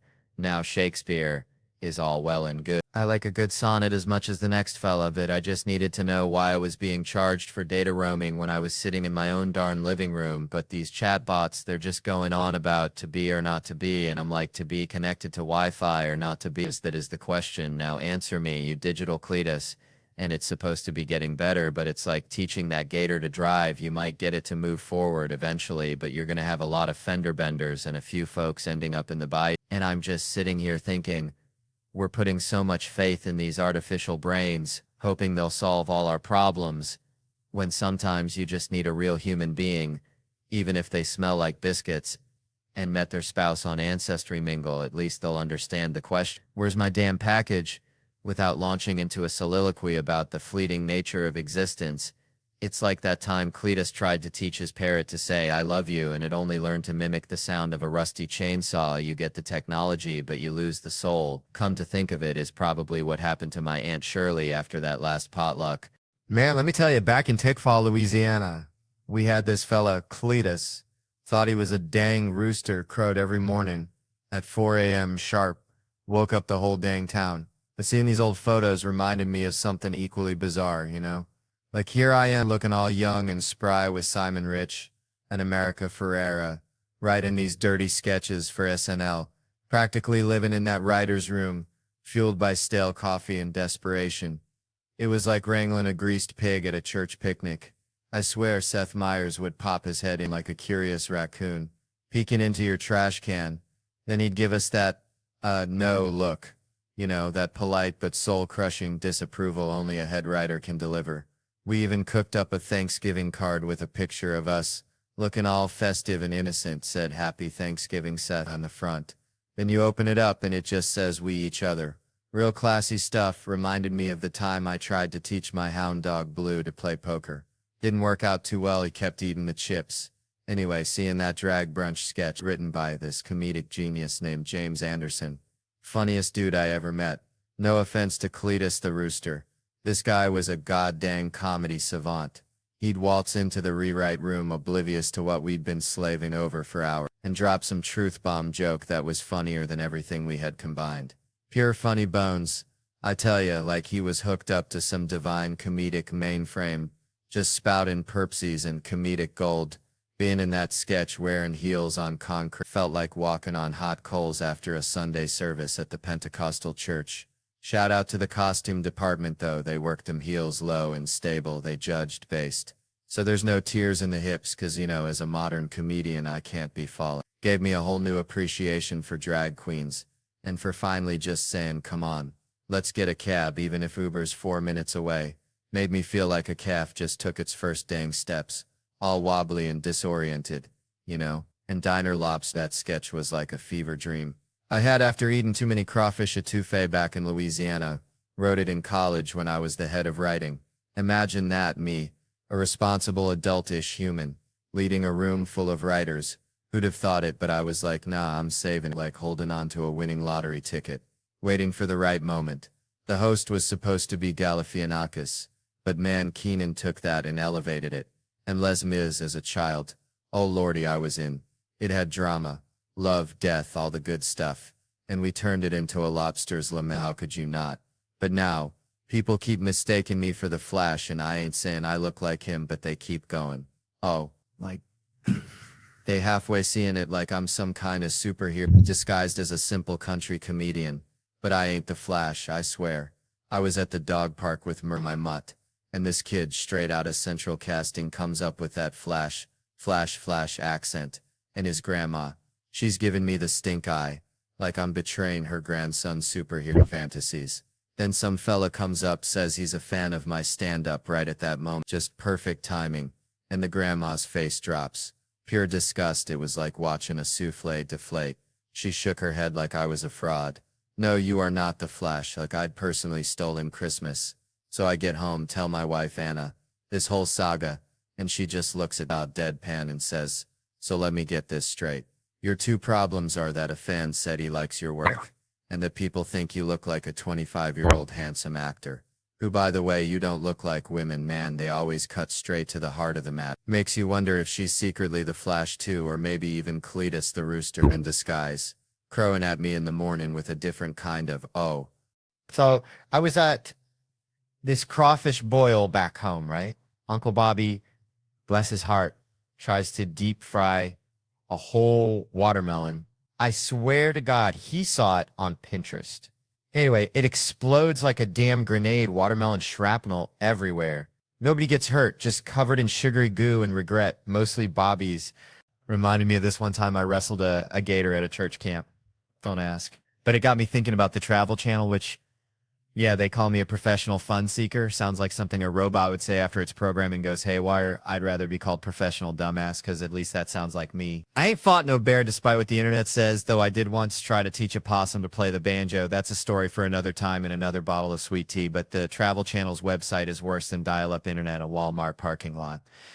All right, folks, let me tell you about something I saw back home in Louisiana. This old fella, Cletus, bless his heart, he thought camouflage made him invisible, wore it at the grocery store. The bank even wore it to his own dang divorce hearing, claimed his wife couldn't see him to serve the papers. Judge wasn't buying it, looked at him like he was a squirrel trying to pay for nuts with bottle caps. But anyway, it reminded me of something way bigger, something on the news. See, it's like this whole China, Taiwan, Australia, America shebang. It's like Cletus trying to hide in plain sight, thinking nobody notices him stuffing crawfish down his overalls at the Piggly Wiggly, but really everybody's just politely pretending not to see. So this Taiwan thing, right? Everyone's all puffed up with their chests out, and I'm just, hang on a second, are we even gonna know who we're fighting anymore?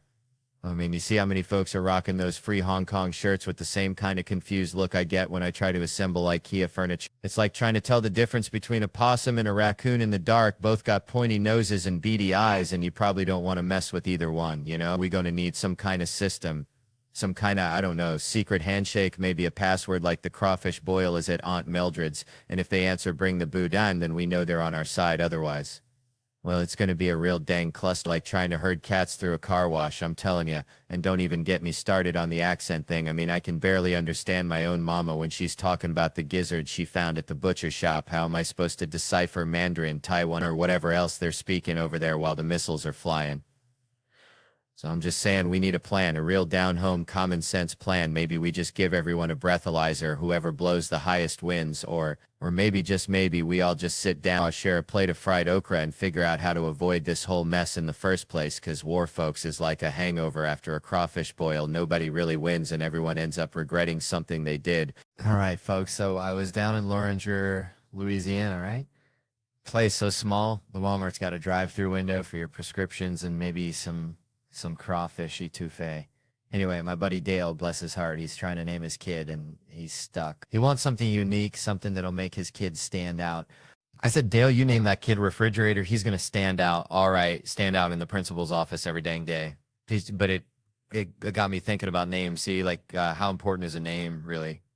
This whole Emmy thing reminds me of it. This comedian, John Mulaney, right, wins an Emmy, which is like winning the Super Bowl for people who tell jokes instead of throwing balls in some website deadline. They mess up his name. They call him Juopin like he's a new medication for toe fungus or something. Reminds me of my aunt, Shirley. She's got every ailment known to man. She'd try anything with Jew in the name. Now, I know John, I've known him for a bit, and I can vouch he's a Mulaney, single L, folks, messing up a name. It's like mispronouncing someone's gumbo recipe. It's just wrong, you know? And then they get another detail wrong. It's like adding pineapple to a chili. It just shouldn't happen. Like calling someone Mulvaney, it just feels wrong. Feels like something the New York Post would yell out with big, bold letters right next to an expose of my big throbbing vein. It's almost like stealing a moment, right?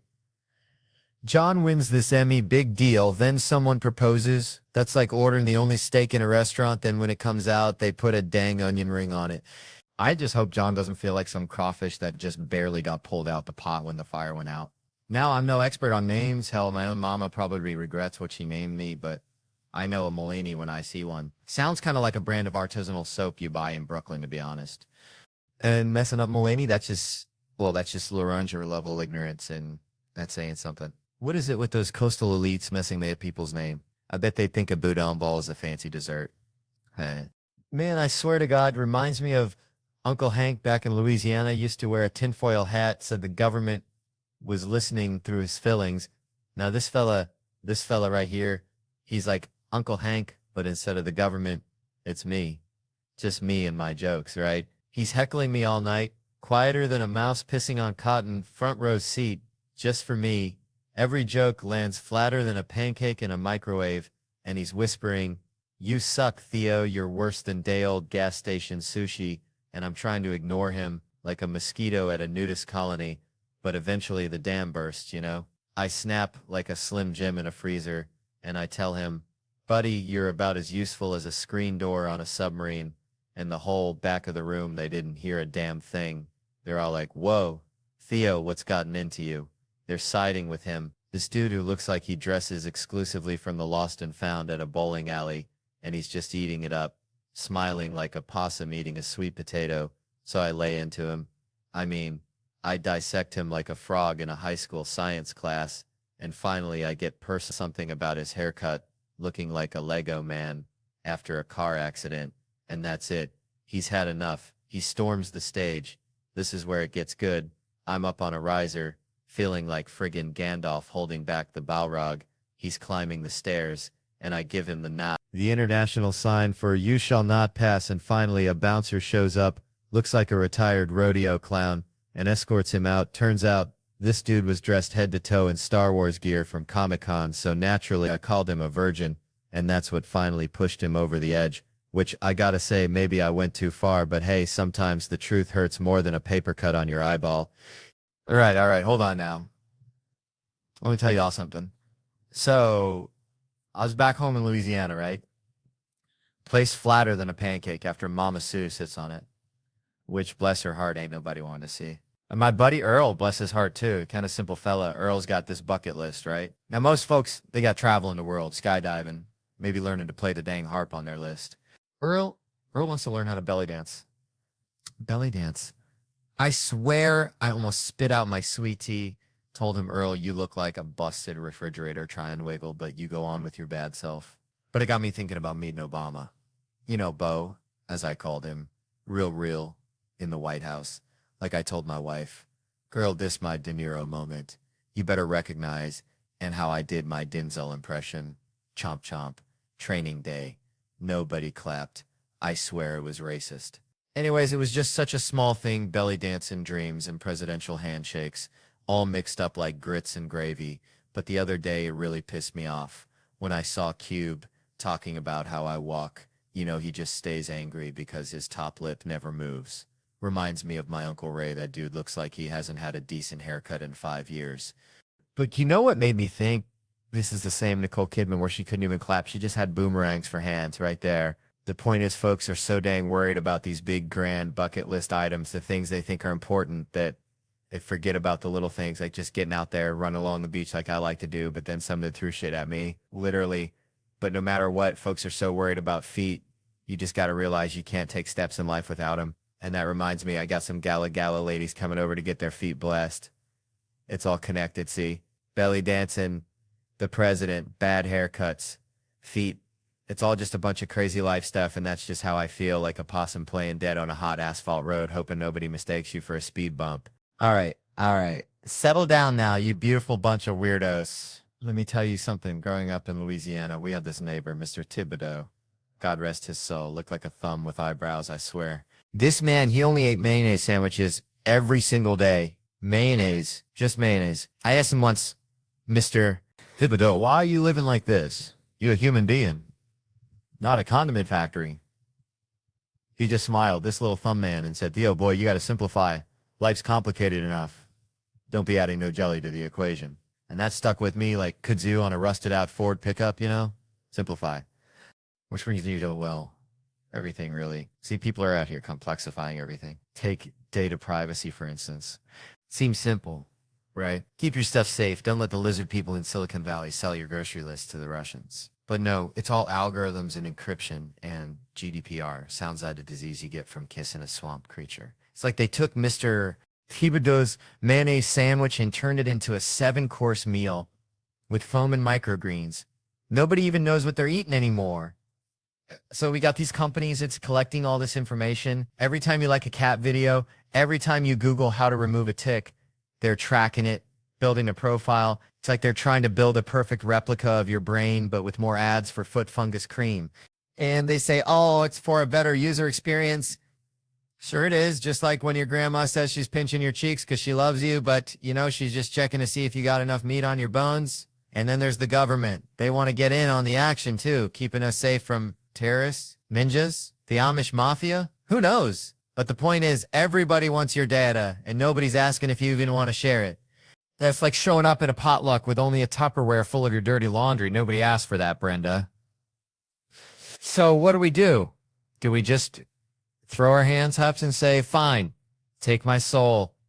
Amazon. So I'm already wearing your underwear anyway. No, that ain't the Cajun way. We got to be like that gator in the bayou, looking all slow and sleepy, but ready to snap your hand off if you get too close. We got to demand transparency, know what they're collecting, how they're using it, and have the right to say, hold up, partner, that's my brain you're messing with. And it ain't got nothing you need unless you're looking for directions to the nearest crawfish boil. Because at the end of the day, your data is your data, just like your mayonnaise sandwich is your mayonnaise sandwich. Unless Mr. Thibodeau comes along and asks for a bite, then you just got to share because he might be a thumb with eyebrows, but he's still your neighbor, and that's just how we do these in Louisiana. Man, I was just back in my hometown, you know, in Orange or Louisiana, population smaller than the number of teeth my Uncle Earl lost to possum wrestling. And this fella, bless his hair, tried to connect with me over grits at the Waffle House. Grits. Like, that's the best we got, buddy. But it got me thinking, see all these gigs, city after city, and folks are always asking, Theo, are people the same everywhere? And I tell you, some places are like a stale gas station burrito. Just plain wrong. But underneath all that, deeper than the mud on a gator wrestler's boots. Everybody, and I mean everybody, just wants to connect, you know? Like when you see a hound dog and you just know you got to give it a belly rub. It ain't about the language. It ain't about the fancy cars or the teeth. It's just that human or canine urge to link up. And when you got chemistry with someone, that real stuff, it's like finding a $20 bill in your grandpa's overalls. Pure gold. Do you want to hang, maybe date, maybe even, and I ain't judging, maybe you want to bury him 18 miles west of Lake Worth and get a little thrill every time you drive by. We all have our things, right? But sometimes, Lord have mercy, sometimes there ain't nothing there, like trying to make sweet tea with salt water. I'm checking in at this hotel the other week, see, and this dude behind the counter, he hits me with the small talk shotgun. Where you from? Los Angeles, I say, hoping to shut it down quick. But he's like, oh yeah, I got family in Denver. I'm thinking, dang, what are the odds? Then he drops the bomb. Yeah, they got a furniture store. I'm trying to be nice. I like to sit on furniture. All right, so let me tell y'all something. Back in Louisiana, we had this one rooster, okay? Real mean fella. Name him Dr. Phil, because he'd peck at you and then act like he was giving you advice. He didn't ask for, you know. Anyway, it reminds me, I went to the doctor the other day just for a checkup, figuring I'd get the usual, you're fine, except maybe lay off the boudin. But this ain't no regular doctor. This dude's like if Dr. Phil. The rooster went to medical school and failed out, but they still gave him a lab coat. And I'm talking, walked in, didn't say howdy, didn't say bless your heart, just pointed at my head and says, you want something for that hair? Like I'm growing a chia pet on my scalp that nobody told me was dying. Then slams my chart open, makes this whoosh sound like he just opened the gates of hell and goes, wow, like I just confessed to eating a whole family-sized bag of Doritos in one sit-in, which, all right, maybe I did, but that's between me and the good Lord. Then he's all 200, not exactly weight loss, like I'm trying out for the goddamn Olympics of skinny. I mean, I'm a huggable fella. All right. So then he starts on my blood work, says my muscle enzymes are through the roof. And I'm thinking, hell yeah, I'm strong as a gator wrestling a pickup truck, but he tells me that's bad. Only explanations are Olympic athlete or a cocaine addict. Now, I ain't never touched the devil's dandruff, but this fella looks at me like I'm Tony Montana in overalls, and when the nurse chimes in suggesting marathons, he just looks at me up and down like I'm a busted lawnmower, no sympathy. I swear I felt like a prize pig at the state fair, just waiting to get judged. Then out of nowhere, he asks if I'm married, and when I say yes, he's all to a guy. Like I gotta explain my love life to this dude poking and prodding at me, writes gay. On my chart, I mean, what in the sweet tea hell is going on? My wife asked if I'll go back. I said absolutely. He's the funniest doctor I've ever met. I mean, I just have to go back and show him my real muscle, the one that opens a jar of pickles after 3 days in the fridge. Man. College, right? I swear. I just got a letter from my alma mater. Felt like Christmas morning, kinda. Until I opened that sucker up. Said, hey, Theo, remember us. We're the reason you're in debt. Just kidding, mostly. Then they hit me with this line, and I'm paraphrasing here because I threw the damn thing in the trash after, but it was basically, hey, cough up some dough. We want a gift, but, only if it jingles. Now, I'm no mathematician, but back when I was slurping ramen in that glorified daycare, I was forking over about 15 grand a semester, twice a year for 4 years. Do the math, folks. That's like 120,000 clams. I practically bought the damn library. So, excuse my French, but are you telling me that after I essentially funded a small African nation's GDP with my tuition, you got the audacity, the sheer nerve to ask for more? What is this, a hostage situation? I feel like I'm dealing with my cousin Gary. Gary showed up to Thanksgiving wearing a wife beater asking for $20 for gas, even though his car's been up on blocks in the yard since the I-2K. Where's that money even go, college? Did you build a solid gold statue of the dean? Is there a secret underground bowling alley I never knew about? I bet it all went into those stupid study abroad programs where kids go to Italy and take pictures of pizza. Meanwhile, I'm eating ketchup packets in the library, trying to decipher Shakespeare with a hangover the size of Louisiana. I got buddies, they're all, Theo, be a good alum. Donate. They even wear the college t-shirt like they're still trying to impress their RA. Look, if you're a grown man still sending money to your old college, that's like still paying your ex-girlfriend's rent. She ain't coming back, buddy. You're just enabling her kombucha habit. That college, that's a $120,000 hooker, and you fell in love with her. In the letter, they were all like, it's been a while since you donated. I felt like firing back. It's been a while since you housed and educated me. I thought we had a deal. I gave you my money. You gave me a piece of paper and a crippling sense of inadequacy, but they gave me this cinder block room, smelled like stale beer and regret, covered in a Reservoir Dogs poster and the first real heartbreak of my life and probably HPV. And that's it. That's the ROI? Man, what even is college? Seriously, somebody tell me, because I went and I still ain't got a clue. I was 18, looked like a thumb with hair, living like a Ninja Turtle on a diet of cigarettes, Adderall and Natty Light. It was a 4-year-long game show. Do my friends hate me or do I just need to sleep? But instead of winning money, you just lose a fortune. And the kicker? I agreed to this deal when I was 17, no lawyer present, wearing sweatpants with pizza sauce on the knee. That's gotta be illegal, right? They tricked me like Brendan Dassey on Making a Murderer. Pulled me out of high school, 2 guys in clip-on ties like, come on, son, do the right thing, sign here, you'll be an English major. And I fell for it. An English major. 120 grand so some professor could tell me to read Jane Austen and then I didn't. Y'all can laugh, but that's the worst financial decision I ever made, and I once bought a used jet ski from a guy named Bubba who claimed it was slightly haunted. All right. So let me tell you something about growing up in the bayou. See, we had this pet raccoon, right? Named him Earl, because he looked like my Uncle Earl after a crawfish boil, all red-faced and kind of sideways. Anyway, Earl, bless his heart, he was dumber than a box of rocks, but he knew one thing, survival. And that reminds me, I saw this lady up front here sleeping like a possum in a sunbeam, and it just hit me. We're all just trying to survive, ain't we? Like this guy's trying to get his wife a Mai Tai for her birthday, bless his heart, and she's out cold, probably dreaming about saving lives at the hospital because she's a nurse tech, a real-life superhero, you know? And nurses, man, they're like cops. They deserve to unwind, get a little goofy because they see some crazy stuff that would turn your hair white faster than a skunk at a Klan rally. But see, here's the thing, right? Everyone, and I mean everyone, gets a little cranky when they're hungry or sleepy. It's a universal truth, like gravity or the fact that grits are delicious. But my grandma used to say, a fed woman is a happy woman, and that's probably why my grandpa kept a jar of pickled okra in his pocket at all times, in case. So maybe this lady ain't cranky. Maybe she's just waiting for a man to finish telling this story, because let's be honest, a good story is like a warm hug on a cold day, or a perfectly fried catfish sandwich with extra tartar sauce. It just hits the spot, you know? And hey, if a little heckling makes it better, then bring it on, baby, because I'm just here to entertain like a banjo-playing monkey at a county fair. Weird, maybe a little offensive, but you won't forget it anytime soon. Now listen, I grew up in Louisiana, right? Where the only thing thicker than the humidity is the judgment at a potluck after church. And let me tell you, even I wouldn't trust myself to wrangle a herd of toddlers single-handedly. It's like trying to herd cats with a fishing pole dipped in molasses. I ain't got that kind of saintly patience those women got, Lord. They can discipline a kid, then go back to their book club like nothing happened, smiling sweeter than a sugared pecan. I'd be hotter than a hound dog chasing a rabbit in July. See, I try to be nice, I really do. Start off all gentle. Hey, now don't touch that sugar. Then 5 seconds later, I'm morphing into a Cajun drill sergeant, yelling, "Get over here, you little heathen. Put the thing down." I said, nah. It's like my blood pressure's tied directly to their level of chaos, and their chaos is usually at 100. It's my son, bless his heart, when he throws a tantrum, it ain't like a normal kid crying. He does this weird guttural moan, like a possum 7 in existential crisis. It's the dumbest thing I ever seen.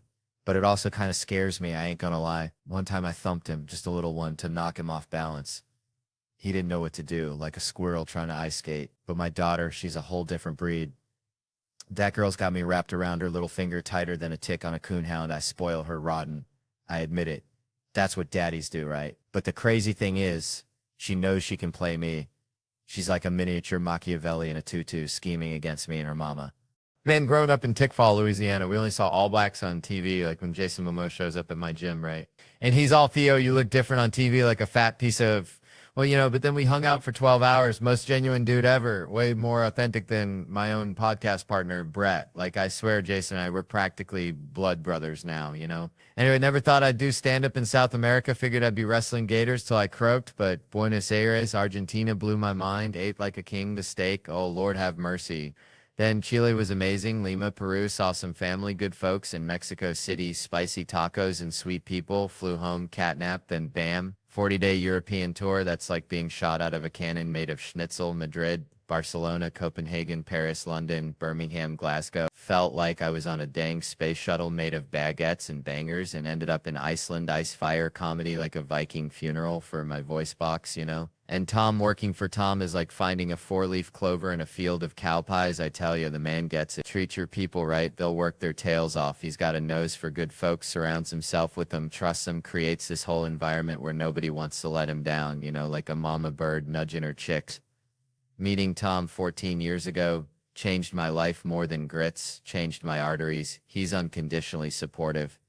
Best year of my life. Love you, Tom. Feels like he took a chance on me, like finding a 20 in your old jeans, and I can't imagine touring with anyone else. Speaking of, there's Mike Cronin, opens for Tom 4 times this year, probably doesn't remember me, always staring at his phone, but he's proud of Tom, thinks he's a good person, asks for more money. Classic Mike. And then there's Sam, driving for Tom, been thinking long and hard, says he can't say anything good about the man. Reminds me of my Uncle Earl after too much moonshine, says he's mean. Even when he's nice, he's mean, says they work 7 days a week. No time off, hasn't seen his family in 4 years. Then he blows his nose real loud. Gotta do it again. For a then serious face, says Tom's a good guy, pleasure to work for, easygoing. But here's the kicker, folks. Sam says Tom isn't funny, which is like saying a dog can't bark. And you know what? Maybe that's the secret. Surround yourself with funny folks and let them shine like fireflies in a mason jar. And maybe, just maybe, you'll get to eat steak in Argentina and laugh your way to Iceland, because life, like, Like a good joke is all about the setup and the punchline, and sometimes the punchline is just realizing you're surrounded by good people, even if one of them blows his nose really loud. Man, growing up in the sticks, we had this dog, Biscuit, dumber than a box of hair, right? Would chase his tail till he puked, then lick it up.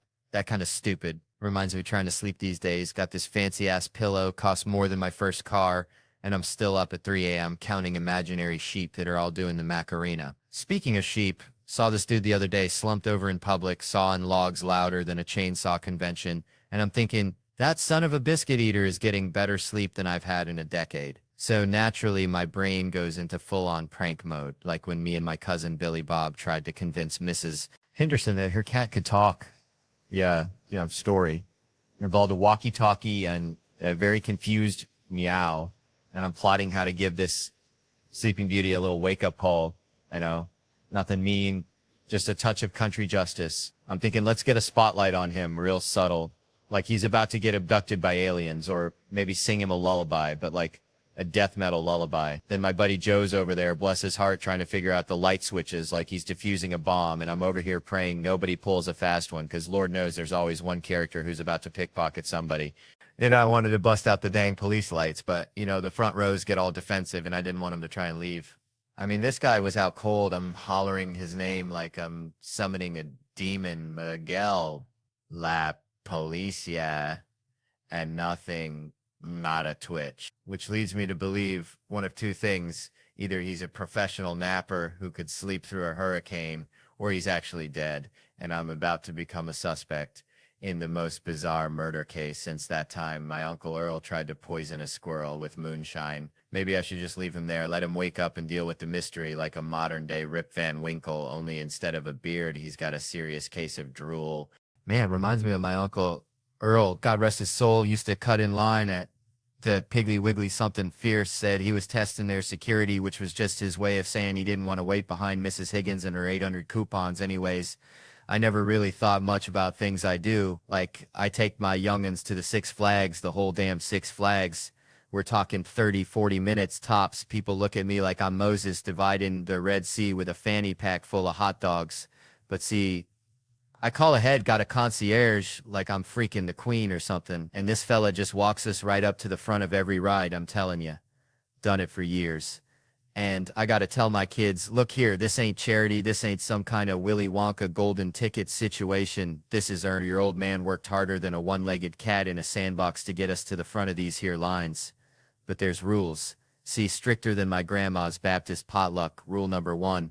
And this is paramount. We're strolling past these folks who've been waiting longer than a possum in a pear tree. You do not, and I repeat, do not make eye contact with these heathens. You hear me, look straight ahead. Like you're riding a Clydesdale towards the gates of heaven. Don't glance left, don't glance right, because these folks, they're going to unleash the hounds of hell with their words. They're going to say, I look like I smell a wet dog and regret. They're going to say things about you that'll make you want to join the Amish, but you ignore it. You just let that negativity roll off you like water off a duck's back, because here's the truth, son. When we're back in the Yukon headed home, we ain't never going to see these poor souls again. They're going to be stuck in that line, hotter than a jalapeno in July. Probably still arguing about whether the guy with the Mickey Mouse ears cut him off, and honestly, they're probably going to be in a line for the rest of their lives. Ain't that something? Just a line, folks, just a line. All right. Settle down now, folks. Let me tell you something. Grew up in a town so small, the church picnic was the biggest news of the year. Used to be this fella, Cletus, bless his heart, he thought he was a squirrel. Not like, oh, I like acorns, but full-on tree climbing, nut hoarding kind of squirrel. One time, Cletus tried to bury me alive in a pile of leaves because he said I was a rival nut gatherer. That's when I learned, folks, life's a whole lot like a possum in a grocery store parking lot. You never know what kind of mess you're going to get into. Which brings me to John Mulaney. Remember that guy? Emmy winner, Netflix star to the whole shebang. He's playing Madison Square Garden, for crying out loud. But see, Seth Meyers, that sneaky devil, he's got to grill him about his outfits. Mulaney walks out looking like he just wrestled a bear and lost, and Myers is all, where's the suit, Johnny boy? It's like confronting a raccoon for eating your garbage. You know it's wrong, but you secretly admire the audacity. But apparently some folks intervened on Mulaney a while back, said his life was spiraling. So I ain't one to judge. Everyone's got their own brand of crazy, but just seems a tad extreme to critique a man's fashion sense while he's, dealing with stuff. Myers wants him in a suit, says he looks like he raided the Gap after a bad date. It's like saying a dog wearing pants is civilized, but it's still gonna sniff your crotch, ain't it? Mulaney's like, fine, I'll put on the suit, but you ain't taking me to no fancy tailor. He figures Myers should have had a car waiting, ready to whisk him away for a 2-month fitting. Imagine that, Mulaney, trapped in a tailor shop, surrounded by pins and fabrics like a hummingbird in a butterfly net. Then Myers starts miking the jacket real serious, like reminiscing about that talk show he co-hosted where apparently they were Saris in bad dress, and that's, man. Picking on a man's wardrobe is like kicking a pregnant mule, just ain't right. Mulaney, looking like a hostage in a department store mannequin's outfit, says he feels happier. Myers throws in a tie because, television demands conformity. It's like putting a hat on a chicken. It doesn't make it any smarter, just funnier to look at. Then they get to fatherhood. Mulaney's got a 7-month-old Malcolm, apparently a connoisseur of self-inflicted selfie videos. He also claims the kid got him gifts for Father's Day, and that Malcolm insisted he wears a damn suit to 30 Rock. Kids these days are getting bossy. Myers tries to relate, mentions his own baby, then they hit the formula shortage. Oh, Lord, that's when things get real. Mulaney, channeling his inner drug dealer, admits his old instincts kicked in. Fake driver's licenses, Mr. Mustache disguised pretending to be an old Vietnamese lady, all for baby Fago. It's like watching a penguin try to climb a ladder, it's not going to work, but you can't help but admire the effort. And the Amazon stuff, shady as that is, as car salesman's handshake. Mulaney actually tasted the formula to make sure it was the real deal. Now that, folks, that's dedication. It's the kind of parenting that makes you wonder what's next. Maybe teaching the kid how to hotwire a car to get to the diaper aisle faster. It just goes to show whether you're wrestling bears, getting fashion advice from Seth Meyers, or navigating the baby formula black market. Life's a wild ride, and sometimes all you can do is dip your finger in and hope it's the real enzyme, you know what I'm saying? Bam! We're just part of the mom package, ain't it? Like, I still get yelled at sometimes. Feels like I'm 8 years old hiding firecrackers for mama. And speaking of things you don't see coming, I got straight up attacked in Burlington, Vermont this year, which is like getting mugged by a yoga instructor, Places like Birkenstocks and kombucha explosions. Everyone's blissed out. I thought I was safer there than in my own refrigerator, honest to God. Bernie Sanders could be the mayor of Niceville. That dude makes me think of when I'm arguing with a woman, because I just know it won't work, but I've just got to lay my ideas on the table regardless. So post-show, I'm chilling with some funny folks, couple of beers, 2 blocks from the venue, when this fella approaches and you can just smell the crazy like a raccoon that's found a can of hairspray. Something ain't right. He glares at me and goes, University of Vermont. I'm like, nope. He says, master's degree? I go, you're colder than a penguin's pecker. Then he shouts, I want to beat the shit out of all of you. But he's eyeballing me like I owe him money. I gave him the once-over. Figured he was all bark and no bite. Like a chihuahua with dentures. Big mistake, because I turn to walk away, and bam, he grabs my shoulder and smashes a pint glass on my dome like he's trying to make some dang glass blown.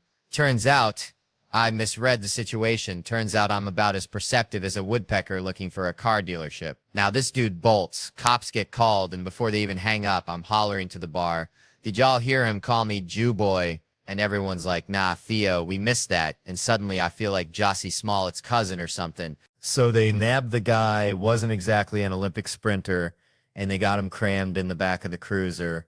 The cops are picking glass out of my hair, which, by the way, I'm pretty sure I was starting to get carded for less. And one of them asked, he smashed a pint glass on your head. I said, could have been a pint. Could have been a whole darn menorah, officer. It all happened faster than a fart in church. All right. Then he's asking if I see spinning, and I'm all like a dreidel partner. It was a rough night. Felt like I was trying to parallel park in a hurricane. Finally, I had to fess up. Wasn't a hate crime, just some feller with a bad case of the stupids. They haul him away, and the bar manager turns to me all serious and says, just so you know, this never happens here. And I'm thinking, yeah, I figured it'd be pretty wild if they were like, oh, that's just Scott. Scott does that. Don't mind him. Man, growing up in Tickfaw, Louisiana, population maybe 100 and a dog, life was simple, like cornbread and Shetland simple, I swear. I remember one time, me and little man, that's what we called him, because, well, he was little and a man we were catching crawfish down by the bayou, and this old lady, Miss Evelyn, she comes strolling by with her chihuahua. Peaches dressed in a full-on Saints uniform, because that's just how Miss Evelyn rolled, right? Anyway, Peaches starts barking at the crawfish. Miss Evelyn starts yelling at Peaches. And I swear, Little man just looks at me and says, Theo, sometimes I feel like we're living in a cartoon drawn by a squirrel on meth. And I was like, little man, you might be onto something, you know? It's like that's my whole childhood encapsulated right there. Weirdness, beauty, and a hint of existential dread. Which brings me to this thing about respecting authority, because my mom, bless her heart, she had a way of teaching lessons that involved cussing, violence, and a healthy dose of Southern sass. See, I was a rambunctious kid, always running my mouth, always pushing boundaries, like a beagle chasing a mail truck. One time, my teacher, Miss Green, sent a note home saying I was acting a fool in class, which, let's be honest, was probably true. All right, so I was back home in Louisiana last week, right? And my cousin Earl, bless his heart, he's got this whole thing about wasps. Like he's convinced they're government drones or something. So he's out there with a badminton racket swinging like he's playing Wimbledon against the deep state. And he says to me, he goes, Theo, you got to get wasp spray. It's the ultimate defense. Now, Earl's a good dude, but he also believes Bigfoot's running a meth lab in the Washington National Forest, so I take his advice with a grain of that pink Himalayan salt, you know, the kind that rich folks think makes their water taste better, but it's really just salt anyway. This whole wasp spray thing, it reminds me of that time I saw a dude try to rob a convenience store with a rubber chicken, thought he was being all sneaky, but the cashier just started laughing. Point is, some things just ain't gonna work, like Earl's wasp killing strategy or trying to pay your taxes with monopoly money. See, that's how this whole sex offender situation is. People think, oh, I'll just blast him with wasp spray, that'll teach him. But hold on there, Skippy, that stuff's for wasps, and even then, Earl ain't had much luck. Plus, you're gonna end up in court with some lawyer, charges by the nanosecond, arguing about whether you were defending yourself or just trying to reenact a scene from Honey, I Shrunk the Kid. Pepper spray. That's the real deal. It's like the difference between a rusty butter knife and a ninja sword. One's going to get the job done. The other's going to leave you looking like a fool and about taking care of business yourself. That's like trying to fix your own car engine after watching one YouTube video. You might think you know what you're doing, but you're probably just going to make things worse. Wear gloves, a mask. That's smart. Like wearing a condom to a disco. You're prepared for anything. And this whole shake weight thing, I mean, come on. That's like bringing a spork to a steakhouse. It ain't going to cut it. Semen's a biohazard. Yeah, that'll get someone's attention, like telling a vegetarian he's about to eat a plate of bacon-wrapped scallops, but honestly, do your thing in your own space, just not in front of the ladies and children. It's like playing the banjo naked on a trampoline, fun for you maybe, but not a sight for anyone else to see, but don't be ridiculous or anything. All right. Settle down, folks, settle down. So growing up in Slaughter, Louisiana, you wouldn't believe the nicknames. I weren't exactly tall. See, more like compact. One dude, Cousin Earl, bless his heart, he'd yell across the Piggly Wiggly, hey, Theo, I can't believe it's that big, referencing my personality, I guess. It wasn't the height, but the sheer force of will, you see, like a chihuahua with a Napoleon complex. And that's me. And it got me thinking, all this talk about height, it's bullcrap. Tall folks, bless their hearts, they just conversational advantages like them fancy, overpriced steaks that taste like cardboard. There ain't nothing else special about them. They ain't smarter. They ain't funnier. They sure as hell ain't tougher. I've seen a possum take down a Great Dane. Size ain't everything. People. My grandma used to say, little man, little woman, they the salt of the earth. And she knew she was barely 5 foot nothing. Could skin a deer faster than you can say sweet tea. So all you short kings and queens out there, rock that height or lack thereof. You're the real MVPs. Reminds me of this fella, DJ Kentai's. Well, let's just say older gentlemen have some unique talents down there. But seriously, though, height aside, it's about what you bring to the table, not how high you can reach the shelf. It's like Kevin Hart. Love that little dude. He gets all the chicks despite his size. Oh!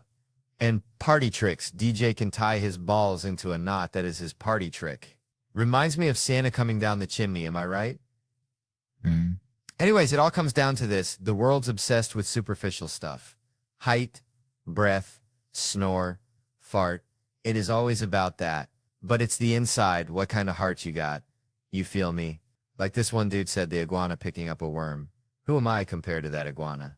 And I'm up here thinking about Honky Pete as Jumanji League superheroes. It's bonkers. You rather never have sex again, or every time you do, you scream Jumanji. Jesus Christ. My point is, don't go trying to be something you ain't. Own your weirdness. Embrace your flaws, because at the end of the day, that's what makes you. You, whether you are Black Adam or Honky Pete, embrace it. Life's too short to be anything but a little snack size. Denzel, just ask Wayne Johnson with women thighs. And if anybody gives you grief about your height, just tell them to kiss your, well, just let your little light shine, y'all. Let it shine. And if they still give you trouble, tell them Theo Von sent you, and I'll sick Cousin Earl on him. He may be short, but he's got a big heart and Anyways, I'm done. I'm going to get some nutty butter and tea with the queen, y'all. See you later, alligator. All right. Settle down, y'all. Good to be here. Feeling good. Feeling real good. Almost 30, which, it's a number, a big old juicy number. Feels like yesterday I was chasing fireflies in the Louisiana swamp. Bare feet, covered in mud, thinking quicksand was going to be the death of me. Seriously, you watch those cartoons, it's right up there with anvils falling from the sky and sticks of dynamite. I was more worried about quicksand than taxes. And now, never even seen it. Nobody calling me up saying, Theo, take the back roads, quicksand swallowed. It's like, where'd it go? Like my hairline vanished into the ether, but back then, the real threat, the thing that kept me up at night wasn't sinking in sand. It was people thinking I was Chinese. Let me tell you, this bowl cut and these squinty eyes, they screamed Kung Fu Kid louder than Bruce Lee on a karaoke night. Kids be calling me names, slurs I ain't even gonna repeat. Words I didn't even understand. I'm standing there like a confused possum in a headlight, 'cause I ain't Chinese. My family's about as Chinese as grits and gravy. The closest we get to Asia is taking our shoes off at the door, mostly just to keep the carpet clean after Mama's crawfish boil. But it was rough. It was real rough. I remember in 7th grade, we went to the symphony, and every time that big old gong went off, these savage little swamp creatures, they'd turn around and bow at me like I was some kind of emperor with a bad haircut. It was racist as hell, but also I gotta give them credit. The coordination was impressive. For a bunch of 13-year-olds fueled by Mountain Dew and Spite, it was a whole dang performance. Made me feel like I was in some twisted, low-budget racist Cirque du Soleil. But that's the past. We all say dumb stuff. I mean, look at TV. You can say anything on TV these days, especially on Law & Order SVU. They can't say the F word, but they can describe a crime scene with enough detail to make your stomach churn. Anal contusions this, cement and fecal matter in the ear canal that, and it's always Ice-T delivering the line. Ice-T, cop killer looking confused as ever, like he just walked in off the set of Colors. You mean this dude likes pigtails? Yeah, Ice, it's a pedophile. Welcome to the sex crimes unit. Grab a donut and try to keep up. It's like that time they tried to explain sex addiction to him. They're really trying, and Ice-T finally gets it. He's looking all serious, and he says, oh, I get it. You mean like when someone drinks too much or snorts cocaine or bets the house on the ponies? I almost choked on my water. I was praying they'd just let him keep going. Just name every vice he could think of. Or like when someone eats too much fried chicken, or watches too much reality TV, or collects porcelain dolls. Just fade out. Created by Dick Wolf. That's what I'm talking about. That's the kind of TV I want to see. So yeah, almost 30. Seen something, called some names, dodged the quicksand. Maybe it's time to start collecting porcelain dolls. Or maybe just keep watching Ice-T solve crimes. Either way, it's going to be one hell of a ride. Just try not to bet the house on the ponies, Man, timeshares. Remember those? It's like the mullet of vacation ownership. Business in the front, party in the back of your bank account getting drained. Reminds me of my Uncle Dale. Used to sell vacuum cleaners door to door. Swore he was going to retire on dirt futures. Whatever the hell that was. Anyway, timeshares. Thought Airbnb killed him. But then I started thinking Airbnb's just a timeshare with extra steps, right? You're sharing somebody's time and probably their questionable hygiene habits. Let me tell you, I ain't trusting no stranger's loofah. That's where the swamp creatures breed. I'm telling you. Speaking of swamps, used to stay in these budget motels back in Louisiana. Felt like I needed a tetanus shot just looking at them. But hey, $60, and at least I knew the roaches were paying rent just like me. Now, Airbnbs, they want you filling out forms like you applying for a goddamn mortgage, then they got signs everywhere. Don't flush the toilet paper, pet the cat, but not too much. It's like taking a pop quiz on somebody else's weird life. Went on vacation once, end of December, first one in years, felt like a damn alien. Stayed at a resort, though. No way I'm trusting Brenda from Des Moines with my vacation serenity. Hotels impersonal. Hell yeah, that's the point. I want anonymity. Not a family photo album staring at me while I'm trying to unwind. Imagine getting intimate in an Airbnb surrounded by pictures of strangers skiing in Tahoe. Talk about a mood killer. It's like getting blue-balled by a stock photo. Tried the Airbnb thing once. Peak pandemic, figured I'd live large in Phoenix, rent a mansion with a basketball court and a pool. Baller status baby, but the gig got canceled, only got half my money back. Felt like I got scammed by the Monopoly man. All right. Settle down, y'all. Let me tell you something. Gene grew up in Louisiana, right? Place flatter than a pancake, more humidity than a frog's armpit. Had this buddy, Earl, bless his heart. Earl thought he was a Ninja Turtle. Not like the cool kind, like the sewer rat kind, you know? Always wearing green, heading in the ditch, eating whatever crawled by. Now Earl, he was convinced he was saving the city, even though the biggest crime we had was Mrs. Higgins' cat stealing Mr. Thibodeau's shrimp. Then growing up in Louisiana, you see some things. Like remember old Clem used to wrestle gators down by the bayou, claimed he could whisper sweet nothings to him, but I swear I saw him bribe him with day-old donuts. Anyways, it reminds me of this time. See, I'm feeling myself, right? Thought I was all that in a bag of Zapp's potato chips. So this dude, he puts his hands on my face like he knows me, and I'm like, hold on, partner, we ain't that close, you hear? But then I see at the stance, the crazy eyes like a possum cornered in a Walmart parking lot. I'm thinking, Kev, you're about to get socked. Better throw that haymaker, so bam, right in the kisser. Never punched a man in the face before. Felt like winning the lottery and losing your teeth all at once, so I'm hyped, celebrating like I just won a crawfish eating contest. All yeah, bitch, you don't want none of this. Feeling like a real OG, you know, but then reality hits you like a catfish to the face. Jail time, one bed, one blanket. Suddenly you're offering bedtime stories, but then he tackles me mid-speech like a linebacker going after a toddler. I'm thinking, bro, I'm tiny. I got a low center of gravity like a bowling pin. I ain't going down easy, so I start uppercutting him, giving him the old Louisiana shuffle. He's losing, starts yelling for Thomas, his security guard, and Wayne, my security. This big old fella got Thomas pinned against the wall. Looked like he was trying to teach him the electric slide. I couldn't tell if Wayne was helping me or just enjoying a good squeeze. Didn't ask, didn't want to know. So then it hits me, Dallas, Texas. Getting arrested here is like ending up in a Nickelback concert. Ain't getting out till Tuesday. Gotta get out of here. Nate, my driver, bless his heart, he was OG. All right, gets the car, puts it on the curb, blocking everything. Never seen him so hyped like he's directing a bank robbery, telling people to stuff my head down so the cops don't see. That's when I realized Nate probably used to be a hitman or something. Then he snaps at me saying, Kevin, you got a career, movies, TV, you're throwing it all away for a street fight like I just bought a fidget spinner at a pawn shop. Then he's back to yelling about cops. We gotta go, but it's too late. We get locked up right there, Cleveland. I love y'all. Good night. And that's how I ended up sharing a cell with a dude who thought he was a heater on you. All right, y'all. So check it. Growing up back in Louisiana, we had this neighbor, Mr. Thibodeau, smelled perpetually of boiled crawfish and regret, always hollering about politics, right?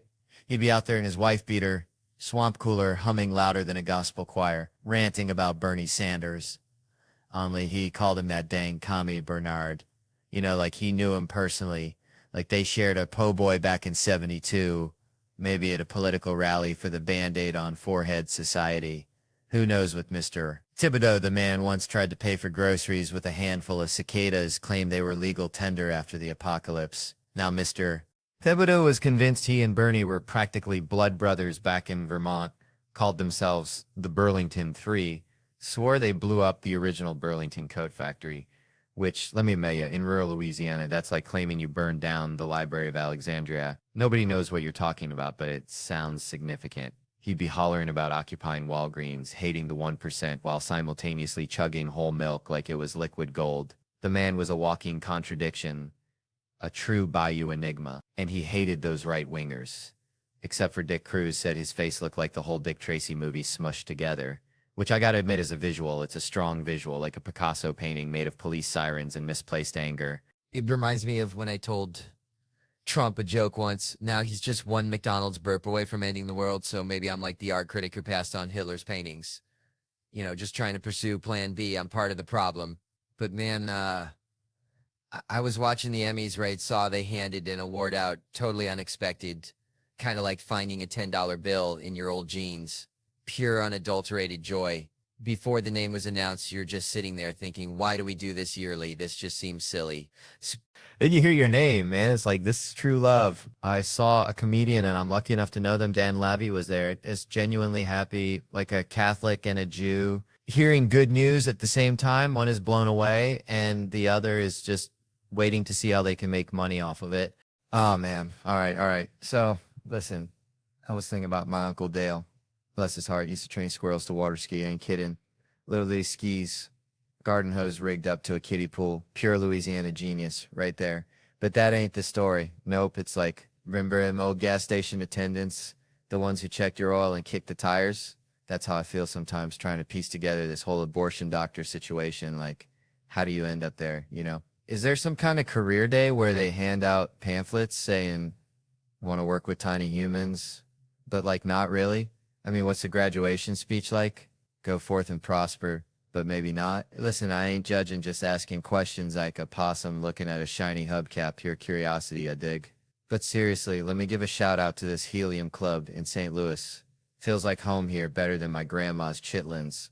And you gotta support real comedy, not just that TikTok garbage, because I got some buddies coming through. Brian Cowan, Tony Hinchcliffe, these boys are sharper than a badger's claw. But listen, my boy Tom Segura, he's been having a rough time, arthritis of the jaw. Can you believe that? From eating too much, too fast, like a damn garbage disposal choking on a Thanksgiving turkey. Doctors wired his jaw shut. Poor fellow looking like a mumbling woodpecker, can't even tell jokes, gotta slurp his gumbo through a straw in those keto protein bars. Lord have mercy, that's some high-grade suffering right there. He'll be here in July, just got his wires cut fresh as a newborn calf, so y'all show him some love, cause that boy is funnier than a screen door on a submarine. So raise your glass to Tom Segura. May his jaw heal quick and his jokes land harder than a wet sack of flour. Man, y'all ever been to London, Canada? It's like, bless their hearts, right? They're trying, but it's like naming your kid Elvis Jr. You just set him up for disappointment, you know? Reminds me of this one time. I was at Starbucks trying to be healthy, ordering just a black coffee. And this chirpy barista hits me with the welcome to Starbucks. What can we get you to eat today? I swear it's a conspiracy. They're pushing breakfast sandwiches harder than a used car salesman on payday. I'm thinking, lady, I came here for caffeine, not a guilt trip. I miss the honesty, the brutal, beautiful honesty of In-N-Out Burger. Pull up, order a double-double, animal-style fries and a Coke, and they hit you with the will you be eating in the car. They ain't judging. They know you're about to commit a culinary crime against humanity right there in your Honda Civic. It's pure unadulterated shame, and I respect that. Yes, it's pure unadulterated shame, and I respect that. It's like, I need that honesty. Like my dad, Lord rest his soul. He was the same way all the way back to Christmas Day when I was 12. And my sister says she wanted to smoke weed. My dad goes right into these war stories. You want to know what I think about marijuana? I saw one guy at a party with a cigarette. I left immediately. That's the first story, and the second one is about him wanting to murder the Viet Cong for selling it to his Marines. Like nothing in between. No trying it to see what's up. Just pure and unadulterated story time with no nuance. It's like religion, ain't it? I respect all faiths, Christian, Muslim, even you Jews doing your thing. But if you're a Scientologist, you can go straight to hell. Shoot, let me tell y'all something. This private school my youngins go to, it's got me feeling like a scarecrow in a cornfield of egos. Standing there thinking, dang, do they even know I used to sell out comedy shows faster than sweet tea at a Klan rally? I ain't bragging, I'm just being honest. Like that time I found a two-headed squirrel in my backyard. Weird, but true. Anyway, I'm as humble as a hound dog in a mud puddle, but even a blind squirrel finds a nut sometimes. And these folks gotta act like I'm just another John Deere tractor in the parking lot. So picture this, I'm dropping off little Kevin Jr., and the teachers swarm my Escalade, like flies on a honey wagon, right? Mrs. Henderson, bless her heart, comes tapping on the window, all smiles, like a possum eating a persimmon. Mr. Hart, she chirps, the annual school fair is coming up, and we were hoping you'd consider being our greeter. Now, I waited. I gave her the old, are you smoking, cracking your tea stare, but she just blinked back like a newborn calf. Greeter? Me? Kevin sold out stadiums? Hart? I ain't hating on greeters, mind you. They're the unsung heroes of retail.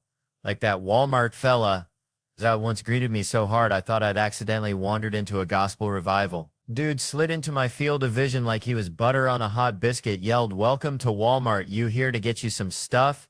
and then proceeded to moonwalk away, leaving me questioning the very fabric of reality. I bought extra stuff just to show him some respect and practically broke my neck trying to get him to bless my receipt with his highlighter. True story, ask my Aunt Shirley, she was there. But that's Walmart, folks, where dreams are made of questionable processed foods and inspirational moonwalks.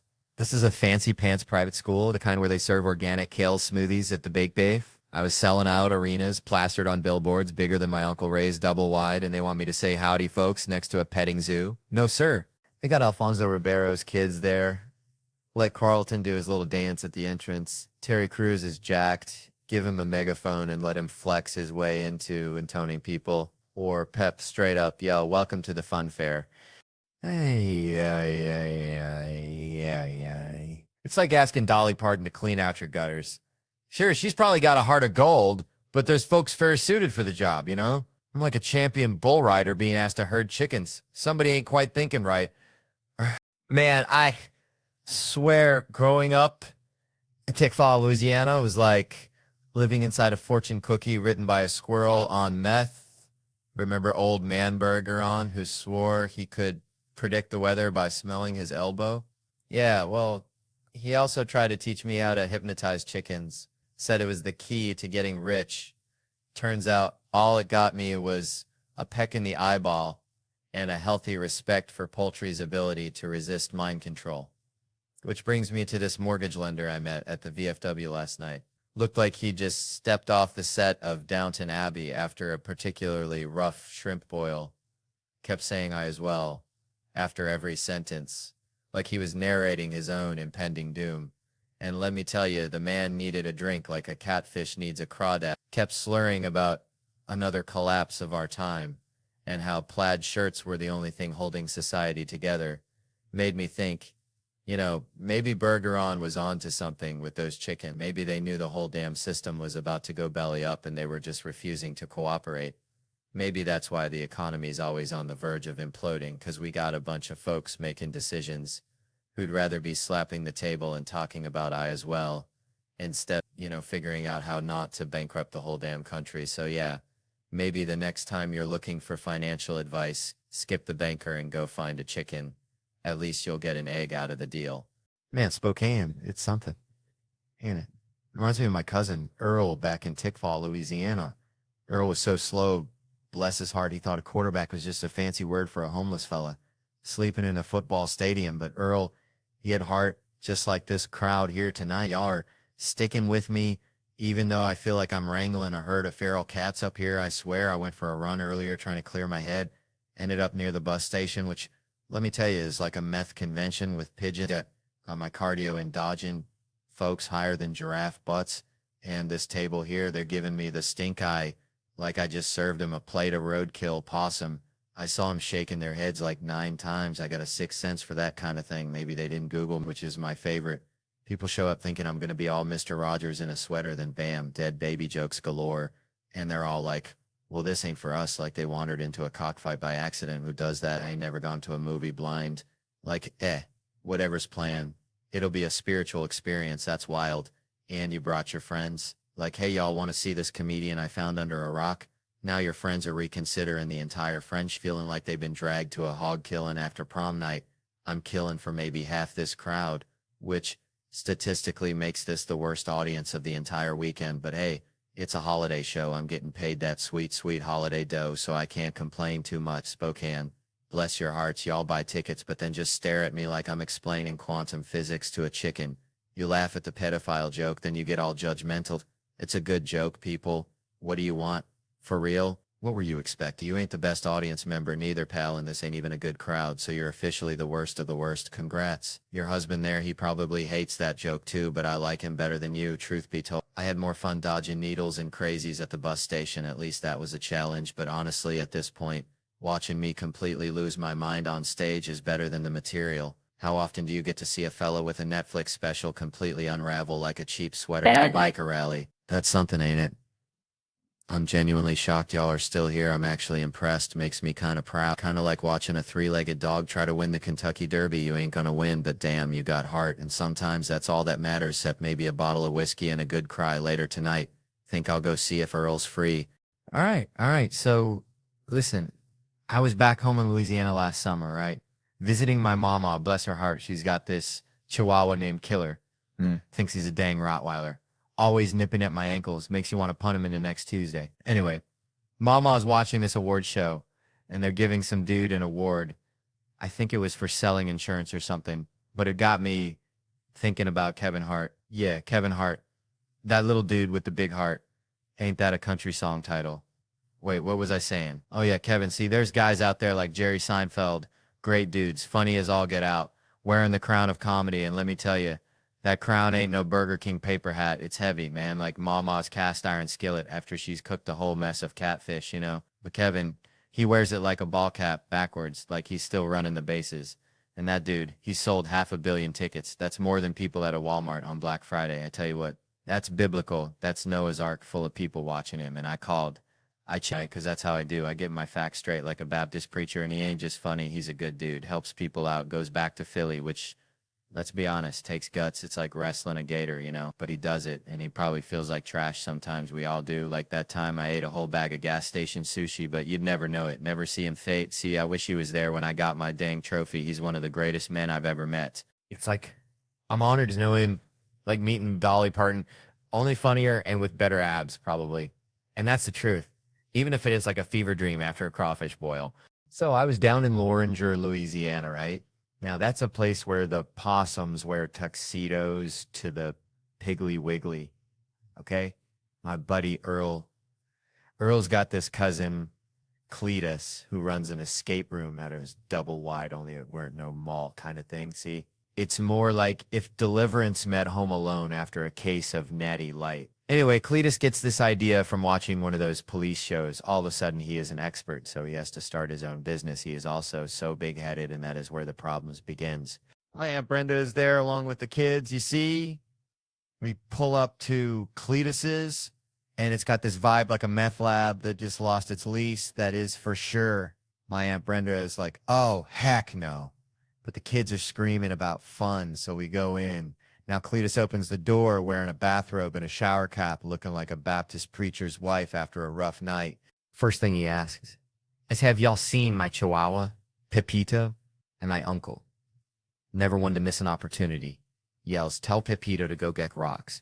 And then he spits a dip of tobacco onto the porch. This is where the bad began. Cletus ain't phased. He just smiles with his one tooth looking like a tombstone in a pumpkin patch and says, come on in, but leave your wallets and phones in the microwave for the safety. We should have never left our phones. It all went downhill. The kids went full-on sheep. They did not care about safety. Now, Cletus then starts explaining the rules in a low voice like he is about to sell drugs in the middle of the sate. My uncle is all over him, asking about Cletus's mother and why she ain't around. My Aunt Brenda is yelling, and I swear it was like watching a squirrel try to parallel park in the middle of the interstate, chaotic but entertaining. Then came the mother's room part, and that's where it got weird, like a banjo solo at a funeral. Weird.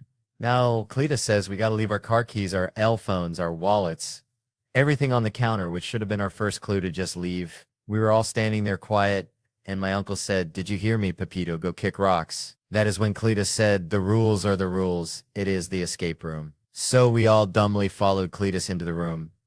And the moment the door slammed shut behind us, it hit me. No waivers, no contact information, just a sketchy guy and a locked door. It was the type of feeling when you accidentally drop a hot dog on the floor in the middle of a church event. Right then, I knew that Cletus had no clue what was going on. My uncle, he says, well, I reckon we're going to be working in a possum farm in Oklahoma by sundown before he starts yelling, Pepito, kick rocks. Because, heck, at that point, a possum farm seemed to that reasonable career choice compared to what Cletus might have had in store. I just know this is where the problem begins. Then my aunt yells, why did we come? I am out, which he said was the punchline to the whole thing. Man, I was just down at the Piggly Wiggly the other day, right? And this fella, bless his heart, he's trying to return a watermelon. Says it didn't taste like nothing. Like, what you expect? Sunshine, a symphony in your mouth. Anyways, it got me thinking, like, this whole putting yourself out there thing, you know? Like, when I first started doing that weird voice for Digman, that Nick Cage meets psychopath, I don't even think Nick Cage knows he's the muse. He's probably too busy wrestling alligators or something. He ain't watching Comedy Central, probably busy building pyramids out of his old scripts. But seriously, South Park's right before us, and those fans are die-hard. Been watching longer than my grandma's been making sweet tea, which is saying something. So all I'm asking is y'all, just leave the TV on, all right? Let Digman play in the background. All right. So I was back home in Louisiana last summer, right, visiting my Aunt Karen. Bless her heart, she still calls the internet the web like it's 1998, and she's got to catch some digital flies in it. And she's showing me these articles on her iPad, screen cracked like a bayou riverbed after a drought. and she's going on about hot moms this and hot moms that. And I'm thinking, Aunt Karen, you're trying to be hip, but you're about as hip as a square dancing convention at a Cracker Barrel. And right, she keeps saying it's the algorithm, but all this online self-care stuff for moms, is it real? It reminds me of this time I saw a raccoon trying to unlock a car door with a Slim Jim. Looked real dedicated, but you knew deep down it wasn't going to work, you know? And I'm not saying moms shouldn't take care of themselves. Lord knows they deserve a vacation to Aruba after birthing a human. I'm just saying back in my day, which was 81, we saw more moms putting the family ahead of themselves, like my own mom running on fumes and coffee so dark you could see the future in it, doing the kids' homework, cleaning up puke after a Saturday night wedding, you know, the real mom stuff. So now these hot moms on Instagram, they doing all this yoga and like posing with their kids for the gram. It's all shiny and perfect, but are they teaching them anything useful? Can they even change a tire or tell a squirrel from a chipmunk? It's like, I appreciate the dedication, but you remember that kid falling down videos on YouTube that used to be accidental, like pure unfiltered chaos. Now they staged like a damn Shakespeare play. You see that kid walking toward that hot stove and the parents got the camera out, ready to hit that record button. It's like, go on, touch it, learn from your mistakes. Anything for the clout, which is creepy, really creepy. Makes you wonder when the line of good parenting or just content gets crossed and it's a whole new world. So I guess all I'm saying is let's bring back the messy, imperfect, real mom moments. The ones that don't get likes but make all the difference. Now, if you excuse me, I'm going to go sign posters, kiss babies. Maybe learn how to unlock a car with a Slim Jim. Good night, y'all, and remember, stay weird. Man, last night was something, felt like I was wrestling a greased up pig in a mud pit of tequila and regret, you know? But now got to trade the party hat for the daddy diaper bag because my whole damn family's got the tummy rumbles worse than a biker gang convention after a chili cook-off. And I got to be dad, which let me tell you is like asking a squirrel to pilot a spaceship. Ain't nobody ready for that kind of chaos. I'm the kind of dad who'd fart in a McDonald's cup, slap my hand over it like I caught a damn firefly, and then walk it over to my daughters all serious like, saying, girls, you ain't gonna believe this, but I just captured a few. Now I know what you're thinking, Theo. That's messed up. That's pure trailer park parenting. But hear me out. It's comedy, see? Because when they look in that cup expecting something magical, something like a tiny unicorn fart or whatever little girls dream about, and they just get a whiff of my swamp gas, their faces are priceless, like watching a puppy try to solve a Rubik's Cube. That's when you got to explain it to them. See, you got to break it down, telling girls daddy's teaching you comedy's a 101. It's all about ace direction, see? You thought you were getting fairy dust, but bam, fart cloud. They didn't get it. Of course, they ran to their mama, snitching like a couple of church mice, telling her I was making them eat farts. Which ain't true. It was more of a forced aromatherapy session if you want to get technical. And my wife blew a gasket, said I was scaring the kids.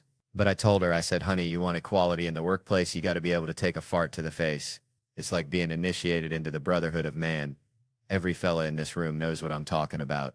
But the best part, next morning, my youngest, that little hellion, is straddling my neck, trying to suffocate me with her tiny, slobbery self, while my older one's standing by, all innocent like, saying, Daddy, wake up, we got a joke for you. I open my eyes, half expecting to see they found my grandpa's old hunting rifle or something, but no, the little ankle biter says, guess what's in my hand, and I'm panicking, right? But then it dawns on me, every dad knows what's in her hand. It's the universal weapon of childhood. The silent but deadly, the old poop hand trick. I'm practically bursting with pride, thinking I taught her that. I created a monster. But then she says a punch in the mouth bang, caught me completely off guard, I swear. I made a face like a basset hound that just got handed a lemon, and the two of them just lost it, rolling on the floor, laughing harder than hyenas at a tickle fight, until they realized I wasn't laughing. See, my girls, they got a sick sense of humor. I'm talking Dark Ages level of twisted. It's like they're being raised by a pack of raccoons who moonlight as stand-up comedians.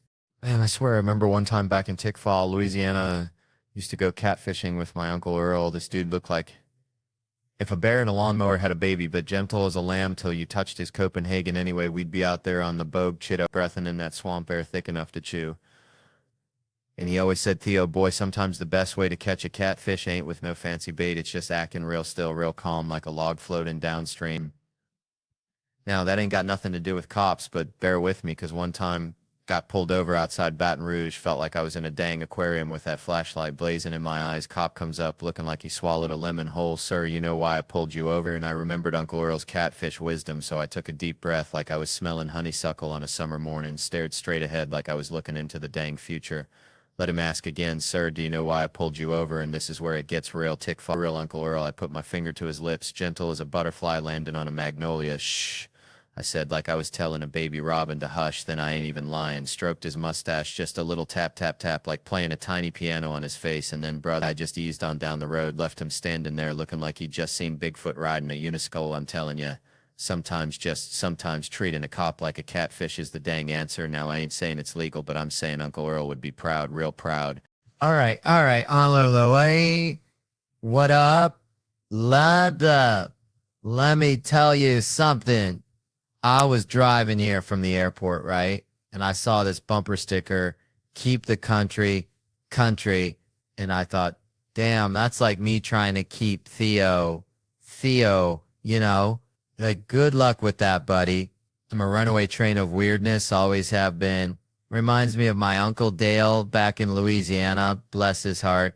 That man thought he was a squirrel, not like a metaphorical squirrel, like legit burying nuts in the backyard, chattering at dogs. We tried to tell him, Uncle Dale, you're a 6'2" plumber, not a rodent. But he'd just stare at you, twitch his nose, and scamper up a pecan tree.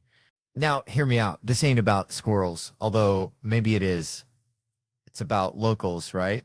Like, what is a local anyway? Is it about birth certificates? Is it about speaking pidgin so good you can order a shave ice blindfolded? Or is it about something deeper, like having the mana, the aloha spirit, the thing that makes you not want to punch a tourist in the face when they ask you where they can find the authentic Hawaiian experience? See, I think it's kind of like my Uncle Dale. He wasn't born a squirrel, but damn it, he became one. He embodied the squirrelness, you know? He lived a squirrel life, and maybe, just maybe, that's what being a local is all about. You don't got to be born here, but you got to become Hawaii. You got to respect the land, the people, the culture, the pineapples that allegedly make your jizz taste like sunshine. And if you can do that, if you can embrace the weirdness, the beauty, the keep the country vibe, well, then you just might earn your place in the Ohana, even if you still can't pronounce Helma Hamuno Kunuko Pua. And if you can't, well, just blame it on the Micronesians. They'll understand. I'm just kidding. Micronesians, I love y'all. You're the reason I'm not the most hated guy on the island. That's a precious, precious gift. Thank you, Jesus. So, growing up in Louisiana, right, we had this neighbor, Mr. Thibodeau, who collected bottle caps, like, obsessively. He had them glued to his car, his house, even his dentures, I swear. But he always told me, Theo, boy, life's like a bottle cap, shiny and meaningless until you find the right bottle. And I never knew what that meant until I made this music video. See, because it all started with Segal.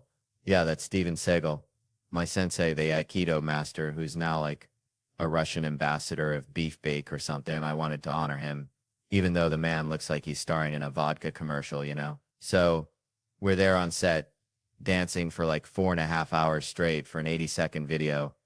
And let me tell you, those dancers are saints. They move like swamp angels, just grinding and shaking like it's nothing, while I'm out there looking like a confused crawfish in a hurricane, exhausted, everything hurting.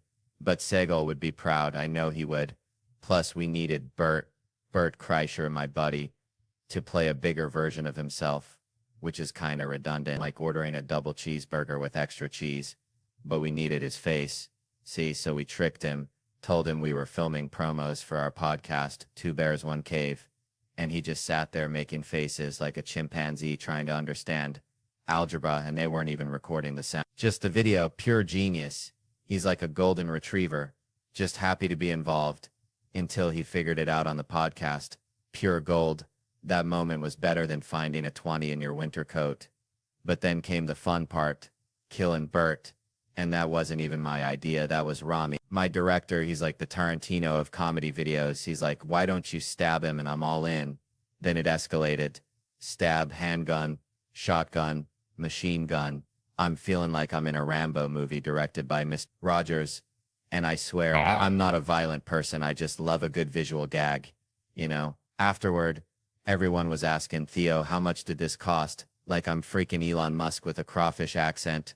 But Rami hooked me up friend rates. He's a real one.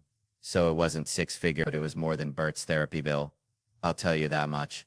And to Bert, I gotta say I love you, man. It was fun, but let's be real, I can run faster, jump higher, I'm stronger, like a genetically modified otter. So, next time, bring your A game. Or maybe just bring some bottle caps, Miss. So, Thibodeau would be proud. He'd probably glue him to a coffin or something. Man, let me tell you something. I knew this dude back in Tickfall named Earl. Looked like a scarecrow that got struck by lightning, right?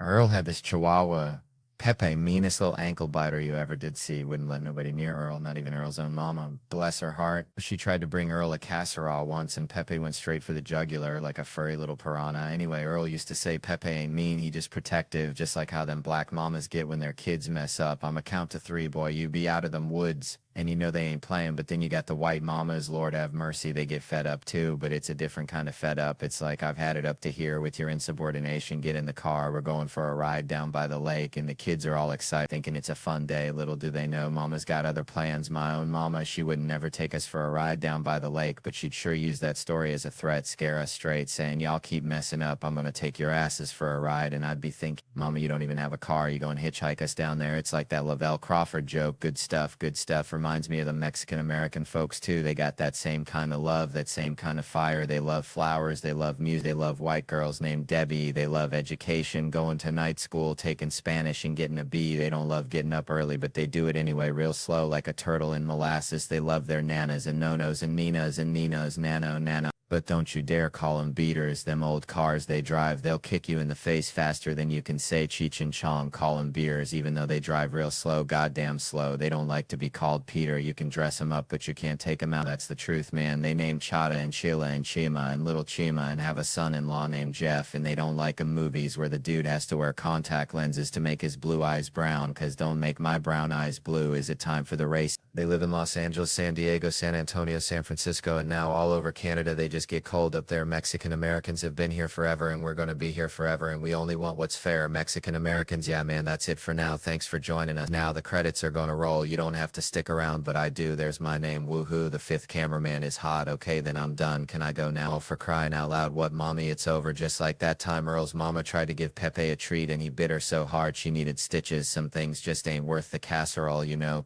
All right, so I was back home in Louisiana, right? Just the other day visiting my cousin Dale. Dale's got this pet raccoon named Ricky. And Ricky, I swear to God, he's got more self-awareness than half the people I went to high school with, including myself on Tuesdays. So Dale's trying to teach Ricky to play the harmonica, right? Harmonica, folks. This ain't no triangle. This is Louisiana blues we're talking about. And Ricky, bless his little bandit heart, he's just squeaking, sounding like a rusty gate, fighting a goose. But Dale's convinced he's about to unlock the secrets of the Delta. Anyway, watching Dale and Ricky got me thinking, you know, about why we do things for ourselves, for other people, or maybe just to escape the sound of Ricky trying to play Amazing Grace. And it's like this whole waxing thing. I mean, I don't get it, but I kind of do, because it's like that needle, that anticipation, that little bit of trauma, and then bam, it's over. You know, kind of like watching Ricky play the harmonica, just a sudden burst of pain followed by a deep sense of relief. I saw this girl getting waxed, right? Talk about vulnerability, lying there naked, feeling like a crawfish at a boil, but she's doing it supposedly for the fellas, but let's be honest, it's for her, because feeling good, feeling clean, that's a feeling that's worth enduring the whole hairy situation, right? This one lady, Cindy, she reminds me of my grandma, always telling me things are going to be okay, even when a tornado's ripping through your double wide. She's getting the girl waxed, talking about all the trauma, like being naked around people is easy as pie, which it ain't, unless your pie is made of anxiety and existential dread. Now, I ain't judging, 'cause I've been there, I've felt that fear. But what really got me was the idea that this is what women go through all the time, the pain, the awkwardness, the vulnerability, just to maintain a certain standard. And for what? For some dude who probably can't even tell the difference between a waxed leg and a freshly mowed lawn. I tell you what, next girlfriend I have, she's getting a lifetime supply of wax on my dime, because that's the least I can do for someone putting up with my Ricky harmonica impression. All right, so picture this. I was back home, right, in Louisiana, where the dirt roads outnumber the paved ones 2-1. Kind of like how my cousins outnumber teeth in their collective mouths. And I was hanging out with my buddy Earl. Now, Earl, bless his heart, he's got the kind of dedication that'd make a honey badger jealous. Except instead of digging for grubs, Earl's dedicated to, well, Vaseline. Yeah, Vaseline. But not just for chapped lips during crawfish season, no, sir. Earl used to store Vaseline in his navel. I'm talking a dedicated dollop of petroleum jelly tucked away in his belly button like it was Fort Knox. He said it kept his big lips, his actual physical lips, from looking like a bottomless pit. Which, let's be honest, they kind of did. Like a black hole swallowing all the lip balm in the state. And that reminds me of what Kevin Hart said about Shaq shaped like a beanbag, like a whole dang satin beanbag. But see, Earl's got this theory, this greasy little theory that Vaseline is the key to everything, the secret ingredient, the WD-40 of life. And that's when it hit me, you know, like a mosquito on a humid summer night. These basketball players are out here chasing career highs, talking about keys to success, blocks, assists, points, all that jazz. And Joel says the key is Earl's Vaseline navel. And you're just standing there with a blob of Vaseline, and this makes me thinking about what Kevin Hart said, how Wade lifts and buries, about Klay Thompson feeling pretty. I swear the way these athletes carry on, it's like a bunch of squirrels fighting over a single acorn. That's kind of like that time I tried to teach my grandma how to use the internet. She ended up ordering a life-size cardboard cutout of Burt Reynolds and started calling him her digital boyfriend. But you know, underneath all the sweat and Vaseline and post-game interviews about team, there's a real desire for something more, something real, something like what Ernest said won't go through. He'll flunk the physical, something beyond the game. Kind of like Earl's obsession with keeping his lips hydrated. It's a quest for something real in a world that's mostly just a whole lot of hot air and maybe, just maybe, a little too much Vaseline. Man, I remember back home, Shreveport, Louisiana. We had this cat, Cletus, that looked just like a possum wearing a MAGA hat, always yelling about the government. Cletus, bless his heart, thought fluoride in the water was a conspiracy to turn us all into frogs. Frogs, I tell you. And it reminds me of something Shane Gillis said, right? Gillis, that's a name that rings like a rusty old church bell, you know? He had this joke darker than my mama's burnt gumbo about Trump getting shot. Now, I ain't wishing no harm on nobody except maybe mosquitoes and telemarketers. But Gillis painted this picture, see, Trump standing there, mouth running faster than a coon dog after a squirrel, probably bragging about his golf score, then bam, out of nowhere, just goes, like a busted lawnmower. And that's the kind of humor that sticks to your ribs like gravy on a biscuit. It's wrong, but it's funny, like seeing a squirrel wearing underpants. But then Gillis, that wild card, throws Biden in the mix, saying he's so out of it, you could just walk up and boop, tap him on the nose, no security guard even bat an eye, just Mr. President, how the hell are you? Like, he's a stray dog you just met. It's like, dang, that's savage, almost like comparing a Ferrari to a horse-drawn buggy. Ain't saying it's right, ain't saying it's wrong, just saying it's something. Makes you think, you know? Makes you think about how weird this whole dang world is, kind of like seeing a cat driving a tractor, pure chaos. All right, so I was at this gas station, see, back in Louisiana, and this dude's got like 3 teeth, right? And he's trying to buy a lottery ticket with a handful of nickels. Probably found him in his truck's ashtray, which, let me tell you, is a biohazard zone down there, like a petri dish of regret and stale beer. And he's arguing with the clerk, this sweet lady with a name tag that said Brenda, future cruise winner, about whether nickels count as legal tender. And I'm thinking, Brenda, just give the man his damn scratch off. It's Tuesday. Anyway, that whole scene just reminded me of this thing I was reading about abortion, right? Which sounds like a wild jump, but stick with me, because it's kind of like trying to explain cryptocurrency to my grandma. She just looks at you like you're speaking in dolphin clicks, but it's all about control, see? See, this dude with the nickels, he wants to control his destiny, even if it's just the fleeting hope of winning enough to finally fix his truck's AC. An abortion, it's about a woman controlling her own destiny, her own body, her own future Brenda Cruz winner situation, you know? It's about more than just the procedure itself. It's about the whole damn swamp of politics and religion and opinions that get slathered on it, like crawfishy toofy on a gas station hot dog. You got folks screaming about life, which I get it, life's precious, but so is freedom and choice and not having to name your baby Bubba Jr. the third. It's like we're all just trying to navigate this crazy world with our handful of nickels, hoping to scratch off a little bit of happiness before Brenda gets to cash in on her cruise and leave us all behind to sweat it out in the parking lot. Wondering if we should have just bought that Slim Jim instead. And that, my friends, is why I think abortion is kind of like a gas station lottery ticket. You might not win, but at least you get to choose whether you want to play. Lucy, Kukshan Tariq Shiljo, friend old friend UPI. All right, settle down, y'all. Let me tell you something. My cousin Ricky, bless his heart, he used to try and catch squirrels with a butterfly net, right? Butterfly net. Said he was going to train him to pull a little wagon like a gosh darn miniature Clydesdale team. And I'm sitting there thinking, Ricky, you're about as likely to train a squirrel as you are to teach a possum to play the banjo. But hey, that's Ricky. Reminds me, people laugh at folks' imperfections, their little stumbles and bumbles, you know, physical flaws, things you can see plain as day. And yeah, it's funny sometimes, like when I tried to wear Crocs to a wedding. Hilarious. Disabilities, that's a whole different ball game, ain't it? Hmm. Most ain't funny, especially the ones that end up on quilts or those 10K runs. Those are straight up tough, no joke about it. But then you got these weird situations, these curveballs life throws you, and you got to ask yourself, is that funny? And let me tell you, I got 3 examples that'll have you question your entire existence. First, foreign accent syndrome. You hear about it? Folks get bonked on the head, bad car wreck or something, wake up talking like they're from freaking Belgium. It's not funny, the head bonk part, but the accent? Oh, brother. And try not to giggle when you see a fella from Alabama suddenly sounding like he's running a trattoria in Naples, saying something like, the tractor, she's no working no more. If that ain't funny to you, you need to check your pulse, friend. But the real kicker, British lady never left her town for 33 years, gets in an accident, wakes up talking with a Chinese accent. Chinese? Suddenly she's all, hello, I have no conversated with you over many moons. You want a cup of tea? Do you hear what I'm saying? Tell me there ain't a god with a seriously twisted sense of humor. And don't get all woke on me, it's a white lady. It's like she ordered the wrong accent on Amazon. But look, that British lady, she can say what she wants, maybe even start offering happy endings with that tea. Who knows? All right. If you're still stone-faced, how about this? Persistent genital arousal disorder? Basically nonstop, you know, every 90 seconds. Imagine trying to hold down a job like that. Trying to sell someone a used car. This baby's got low mileage. Bam. Or getting groceries. They can't get any peace, any calm. It's just a mess. It's just, can I try on this shirt?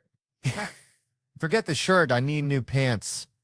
And some poor soul's got both those afflictions. Can you imagine? Sorry to hear about your dad passing away. Ooh, that feels good. I just made that up. Maybe not funny to you, but I'm rolling with it. Still not convinced? Tourette's. My 5th grade Catholic school. New kid walk in on a Wednesday mass day. Priest starts, in the name of the Father. Kid, infant yells, fuck your cunt. Silence. Priest keeps going, Holy Spirit. Kid again, lick my balls. Fuck you. I'm dying. Trying not to explode. Kid next to me whispers, he's got Tourette's. It gets old. I never got old. Best 3 years of my life, especially the substitute teacher. They didn't warn her it was biblical. Saw a 10-year-old shatter a grown woman's spirit. Poor lady walks in, read chapter 3, tick starts building. She's like, what's going on? He starts painting his own shirt with markers every day. She didn't know. Then he does his face. She's like, stop that. He goes, you bitch, fuck you. She's breaking down what's happening. They're like, that's Kevin. Why are you crying so much right now? She died inside, quit teaching, but she's fine, you know? Probably selling candles on Etsy now, telling folks the scents are inspired by inner peace. The important thing is just look for the joy, or at least try to find the humor even when it's dark. It's a midnight deer stand or something. All right. So check this out. Reminds me of my cousin Billy Ray. Bless his heart. Used to say just turned sweet 16 about his prize-winning hog at the county fair. Now Billy Ray, he wasn't the sharpest tool in the shed. Kind of like this fella right here, mentioning the girl's age, like it's a limited time offer at Arby's, which brings me to this whole age thing in life. How everyone's always got an expiration date slapped on him, especially in this business. You get past 30 and suddenly you're antique furniture. Got to dust yourself off before every gig, you know? Like I was talking to my buddy Earl the other day.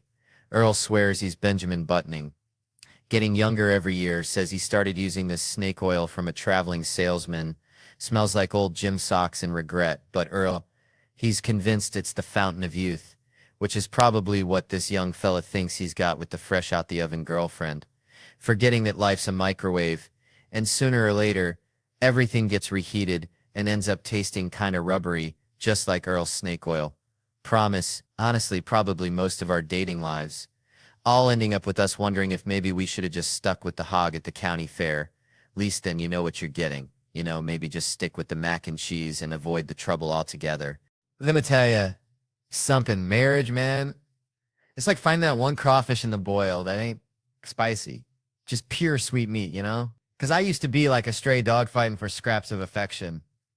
Getting cheated on more times than a roulette wheel hits black changed my whole damn view of things. Used to watch America's Most Wanted as a kid thinking, how could someone kill another person? Then bam, infidelity hits. And I'm like, oh, I get it now. Not that I do it, but I understand the primal urge to protect what's yours. Kind of like how I feel about folks who've seen my junk or met my family. They know too much. Gotta go, vanish like a fart in the wind. That's just logic, folks. Pure survival instinct. Time, though, that's a whole nother beast, and I'm only 35. Practically a baby. But I've entered the gross phase, like a damp swamp cooler that leaks on your pants, always feeling slick like a dolphin. Especially the back of my britches. Sitting in restaurants, standing up, thinking I sat in something. Nope. Just swamp-ass courtesy of old Theo. Burping mid-sentence now, trying to muscle him down like a constipated bullfrog, loading up on bread and seltzer, feeling like the Goodyear blimp ready to take flight, then interrupting conversations about Italy with a kitchen run, asking if anyone needs a pause, hair sprouting on my shoulders like a damn Sasquatch, my wife rubbing him, singing Monkey, Monkey, Monkey Man under her breath. Something dredged up from the murky depths of her subconscious. Makes you wonder what your body is for anymore, just carting your head from room to room. Still waiting to get big and strong, but it ain't happening. I'm like an old iPhone, just getting worse every year. Plus I overheat mid-afternoon for no damn reason. Getting grumpy's a real danger, especially when every new song is about tonight. Pure 19-year-old bull manure. I want to write songs called Tonight's No Good. About Wednesday, oh, you're in Dallas. Fine, let's just not see each other for 8 months, who cares? The biggest head-scratcher is how they used to scare the bejesus out of us about weed. Now it's legal in half the damn country, ain't that something? I got arrested with a one-hitter at a Rusted Root concert back in the day, barely got a slap on the wrist. Probably got an award for being the most country that week. It's like the government finally turned into cool parents saying, fine, take a little, just do it in the house, but everything's moving too fast, unreasonably so. Now ain't the world's run by robots, and we spend all day providing proof we ain't one of them. Just to look at our own stuff. Gotta solve riddles like a digital sphinx. Prove you're not a robot. Look at these curvy letters. Harder than usual, right? No robot could read these. Is it an E or a th? Your guess is as good as mine. Bucko, gotta pass the password puzzles. Solve the robot test. Then comes the question no robot could ever answer. Which of these pictures does not have a stop sign? What in the hell are we doing, folks? Spending our days providing proof to a damn computer and it's doing nothing for our health. All right, folks, let me tell you something. Growing up back in Louisiana, we had this rooster, right? Meanest son of a gun you ever did see. Named him Secretary because he pecked at everything. Even the postman picture that a rooster hating on official mail delivery makes about as much sense as kale smoothies. Anyway, that rooster was a jerk, just like my luck on the road sometimes. 8 years back, I was a youngin' hitting the sauce a little too hard, stand up in Seattle, trying to woo a girl, but her friend, oh Lord. Every 30 seconds, not interested, then she could do better. Escalating like a bad banjo solo until she drops the bomb. You're very unattractive, and me drunk, I blurt out, get some more Botox, you lizard. Feel bad about that now. Real bad, although truth be told in the moment. Nailed it like shooting a crawdad in a barrel. But she got furious. Or at least I think she did. Botox makes it hard to tell. You know? Then her boyfriend pops me one, deserved it, she was his lizard. And I respected the loyalty, like a hound dog sticking with its owner even if the owner's wearing Crocs, foreshadowing though. A month later, Cleveland, Ohio, LeBron had just left. City felt like everyone had just found out their chew toy had been recalled. Whole dang economic plan hitched to one dude, 'cause I love Cleveland. Good folks met this older woman after the show. Firecracker, but she's with a dude, just a friend. Valentine's Day though, so you know there's tension thick enough to spread on toast. He's buying me drinks to keep tabs. Me being the kind of guy who'd accept free gas even if it came from a skunk's tank, dude. Goes to the bathroom, I ask her if she wants to ditch, she says yes. And my escape plan. The bar next door. Genius. Pure genius, about as subtle as a herd of water buffalo in a library. We're doing making out. Romantic as a truck stop restroom. Finally ask her if she wants to leave, she says your hotel. So we step outside. And there's the dude missing teeth. Looking like he'd wrestled a badger for a biscuit and lost. Where the fuck do you think you're going? I admit the plan. Gonna bang her and fly back to New York, he says. Fight me first. Suddenly those teeth looking mighty important. I ain't no dummy, ain't ever had sex and thought, man, glad she ain't got teeth. Like who needs applesauce? I go into the hotel, grab me a Macintosh. I tell him I ain't gonna fight. He calls me a pussy. Then she leaves with him. Some weird arrangement, and then this dude in a white sweatsuit like a marshmallow peep escaped from Easter. Not sittin', not standin', just kinda perched. Loudly announces, I wasn't gonna let anything happen to you. Claims he polices this. Not a cop, but a vigilante. The white knight drunk me's like, hell yeah, this guy's legit with a name, protects downtown Cleveland. Been stabbed twice, does it 'cause he loves Cleveland.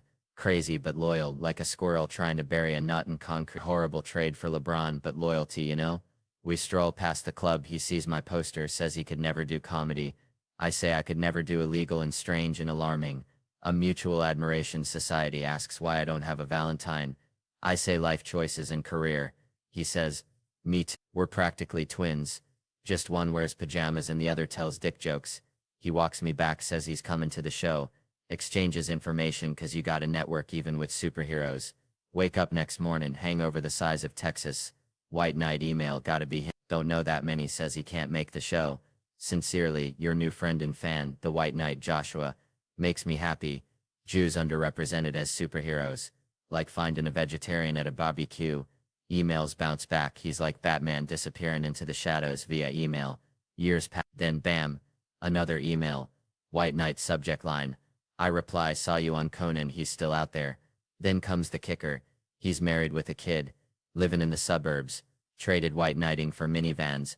And soccer practice. Traitor. I tell him I'm in Naples. He says Italy. I say, yeah, guess even superheroes gotta grow up and face the fact that sometimes the real battle is getting the kids to eat their dang vegetables. Ain't that the truth?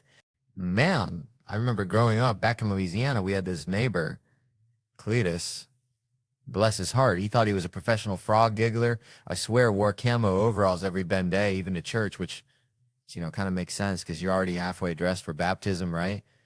Anyway, Cletus was always going on about the greatest fears of frogs, like they were sitting around a lily pad confessional booth, spilling their guts.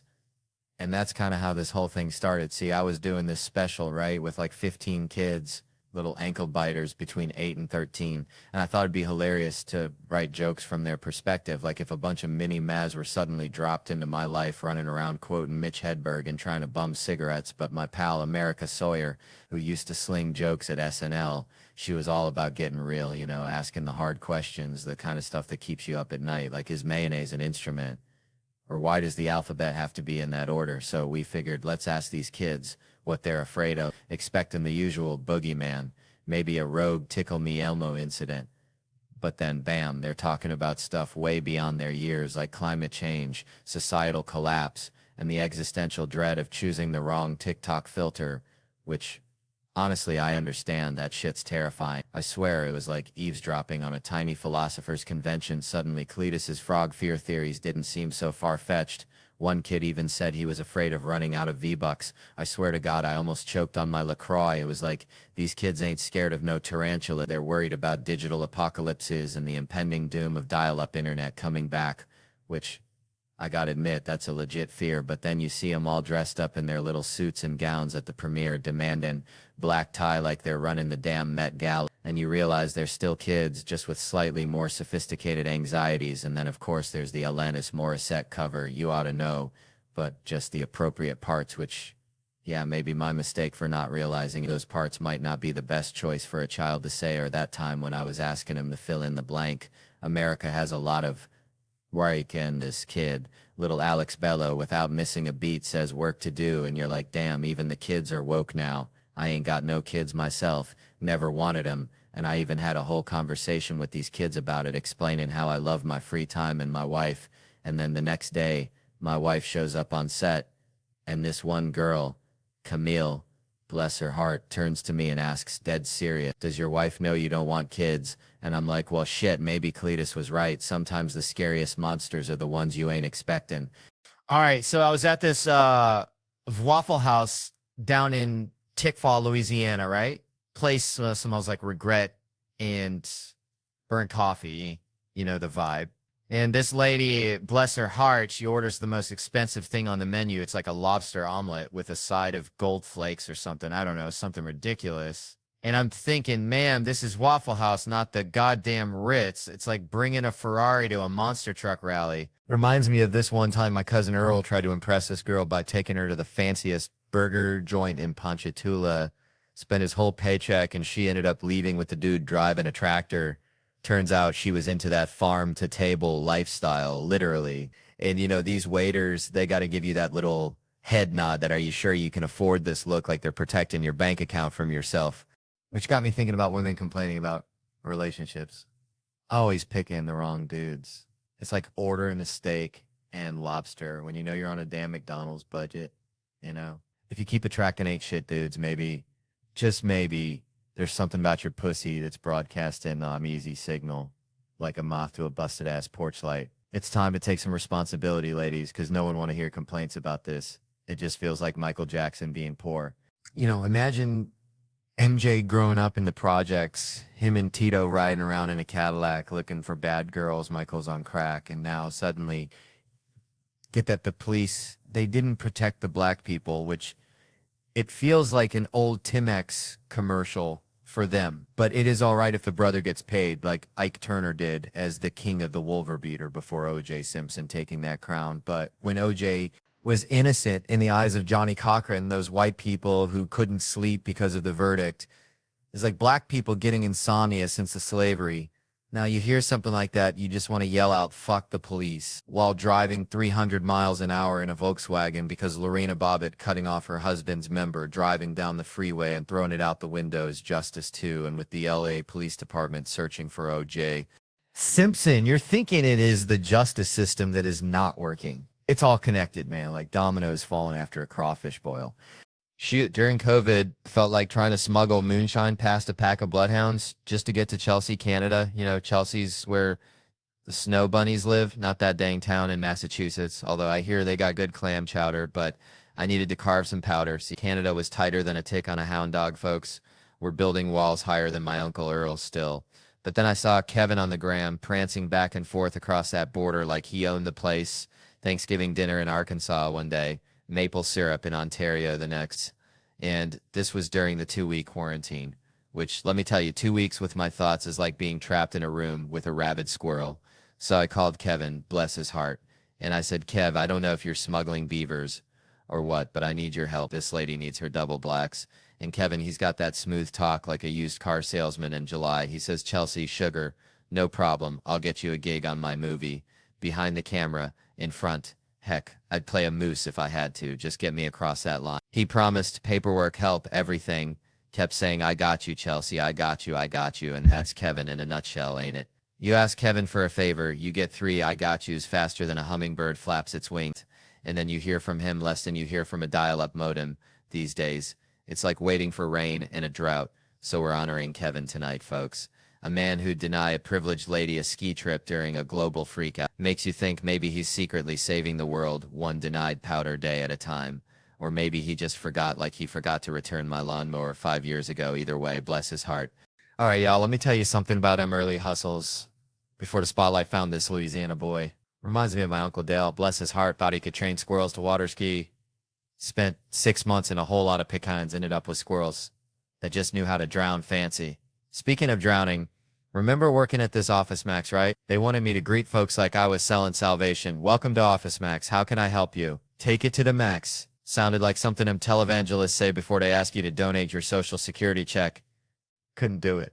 Felt like I was lying to folks. I was better at Aviation Joint, where my grandma worked.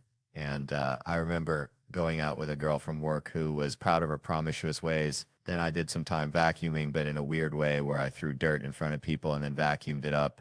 After that, I tracked shipments for sperm clinics like a FedEx for baby juice, making sure that precious cargo arrived on time, like Santa Claus, but with more bodily fluids. I even drove a dog van that one time, Dumb and Dumber style, wrestling rich folks' yappy chihuahuas into that metal death trap. And there was waiting tables where folks recognized me from Comic View, asking if I was the one on the show. Was you on Comic View? They'd be like, bread in the wing or leg in the thigh. That job eventually got me punched in the face and knocked unconscious, but hey, at least I got a free hamburger out of it. Oh, and lifeguarding and selling sneakers. And, well, it's all in my book, Life Lessons, which nobody's read. Go get it and then check out my other book on Audible, because who has time to read anymore? Kevin here's got promo at Edis, bless his heart, can't stop hustling his Jumanji 2 tapes. And that's the damn truth, y'all. truth, like a possum playing dead in the middle of I-10. Got to swerve to miss it. And maybe that possum knows something we don't. Maybe he's onto something big, like a new way to monetize possum roadkill. Now there's an idea. Yeah, all right. So there I was back in Louisiana, probably chasing a squirrel or something, just living that bayou life. And I overhear this gal telling a story all hushed like about some fella, right? She's saying he's yelling. She's saying she don't know how he feels. Typical Tuesday, but then bam, she's changing the subject, asking him questions, trying to be all empathetic. See, now I'm sitting there 6 beers deep thinking this is just another sob story, like when my Uncle Earl lost his dentures in the crawfish pond. Sad, but you move on. But then this lady drops a bomb. The fella only got one leg, y'all. That's like trying to ride a unicycle in a hurricane. It just ain't gonna happen smooth. And that's when it hits me. This gal was hiding the leg situation. Like she was trying to sell a used car with a busted engine, just glossing over the details, Suddenly, I'm picturing this poor dude back at his place, and I ain't gonna lie, my brain went to a dark place, like one of them back roads you ain't supposed to drive down after midnight. I started thinking about the logistics, if you catch my drift, like that's extra room, like them suicide doors on a Lincoln Continental, you just move the stump, bam, instant access. I felt terrible, y'all. Like I just kicked a puppy, so I tried to apologize, buy him a Bud Light, but he just huffed, stood up on his crutch, and hopped off, probably to go think about life and stuff, But hold on, this ain't all doom and gloom, because later on, back in college, and not too long after the crutch incident, as I call it, I was at a Jello wrestling party, because that's the kind of sophisticated stuff they do in Louisiana. And this dude comes up to me on the staircase out of nowhere, and he's all, "Hey, aren't you in my physics class?" And I ain't the sharpest tool in the shed, especially after a few rounds of Jello. So I was like, I don't know, maybe. Turns out we were in physics together, but I was too busy trying not to get slimed to notice, so we start sitting together. He's a nice guy, kind of smart and good shape, likes to party. Man, Montreal, y'all are all right. Reminds me of shrimping back in Tickfall, Louisiana, where the only thing louder than the mosquitoes was my Aunt Shirley and Aunt Uncle Dale for drinking all the RC Cola again, That woman's voice could peel paint off a barn from 50 yards. That's the thing about women, ain't it? Up close, whispering sweet nothings could launch 1,000 ships, but try hearing them at a football game. Sounds like 2 squirrels fighting over a dropped pickle. Now that brings me to this whole first lady business. See, my grandma used to say, a chicken ain't got no business in the hen house if it ain't laying no eggs. And I'm thinking these first ladies, bless their hearts, they ain't elected, they ain't paying the bills. So why they gotta be running their mouths like a hound dog chasing a mail truck? Like, if you hire a fella to fix your leaky faucet, and his wife, who ain't never held a wrench in her life, starts telling him to reroute the pipes through the attic, you gonna look at her sideways, right? Just 'cause you're married to the plumber don't make you a plumber. Now I'm hearing whispers about Hillary getting back in the game and scratching my head. How'd she become a senator anyway? Went straight from being the president's missus to sitting in Congress. Like she jumped the line at the crawfish boil. Should Tom Brady's wife be calling the plays for the Rams just 'cause she married a football player? Ain't no magic powers transferred through matrimony. This all started with Nancy Reagan, bless her soul, waving her bony finger and telling us to just say no, like we was all just waiting for permission to quit huffing paint thinner. Than Hillary with her health care plan. Michelle preaching on 60 Minutes, gotta give it to the Bushes though, they kept their women in line. Barbara was silent as a church mouse, and the other one, Paige or Bethany, something like that, I ain't even sure of her name, but had her on lockdown tighter than Fort Knox, made sure she smiled and nodded when he told a joke. Now I'm hearing folks say a woman president's gonna change things, but I ain't buying it. The president makes, what, 400 grand a year? Try telling that to a Wall Street banker with $100 million bonus. Ain't gonna make a lick of difference if they got a dick or a clam, black or white. Nothing's gonna change till somebody gets froggy and starts going full Rambo on those gated communities, taking out the folks pulling the strings. Until then, it's just gonna be a different pair of tits telling us the same old song and dance. I'm staying at a hotel here. Love hotels, feel safe, lobby full of folks like a human shield. If some axe murderer comes strolling, hear the scream. Got time to plan, barricade the door, turn on the shower, hide between the mattresses. Good old misdirection. Used to stay in motels, now there's a recipe for a heart attack. Sleeping 2 feet from a door leading straight to the parking lot. Any yahoo can kick it open, drag you out buck naked. Ain't nothing scarier than facing a chainsaw massacre in your underpants. You tell yourself you'll fight back, grab a lamp. But deep down, you'll just squeak like a chew toy and end up seeing nothing but carpet ceiling, looking back at your own pasty body anyway. This theater's alright. At least nobody said it's haunted. Every damn time you go to a theater, they gotta tell you about the ghost. Built-in 48 tribute to Rocket Richard. and we got a ghost named Michael. If you believe in ghosts past the age of 8, you're dumber than a box of rocks. What's the end game for a ghost anyway? On a basement forever, waiting to spook the boiler repairman? If I was a ghost, I'd fly straight to the CIA headquarters, sit in on meetings, go to the Super Bowl, find out what they're really saying in the HUD, and spend an eternity trying to scare an accountant into solving my murder. I'd be looking for that damn RC Cola. That's where the real secrets are. Okay, so growing up in Slaughter, Louisiana, we had this neighbor, bless his heart, named Cletus. Cletus thought he was pregnant one time. Swear to God. Said he had morning sickness and everything, probably just ate too many crawfish. You know how we do, which got me thinking about this whole lake situation people be getting themselves into. Like, you ever had fake sex? I mean, you might think you're tearing it up on your side of the bed, but sometimes it's just a phantom limb situation. Know what I'm saying? Reminds me of this dude I saw at the gas station. All bedazzled skull, looking like Jumanji threw up on him, and I'm thinking, what kind of thug invests in rhinestones? He probably spent more on those little-ass diamonds than my whole damn truck.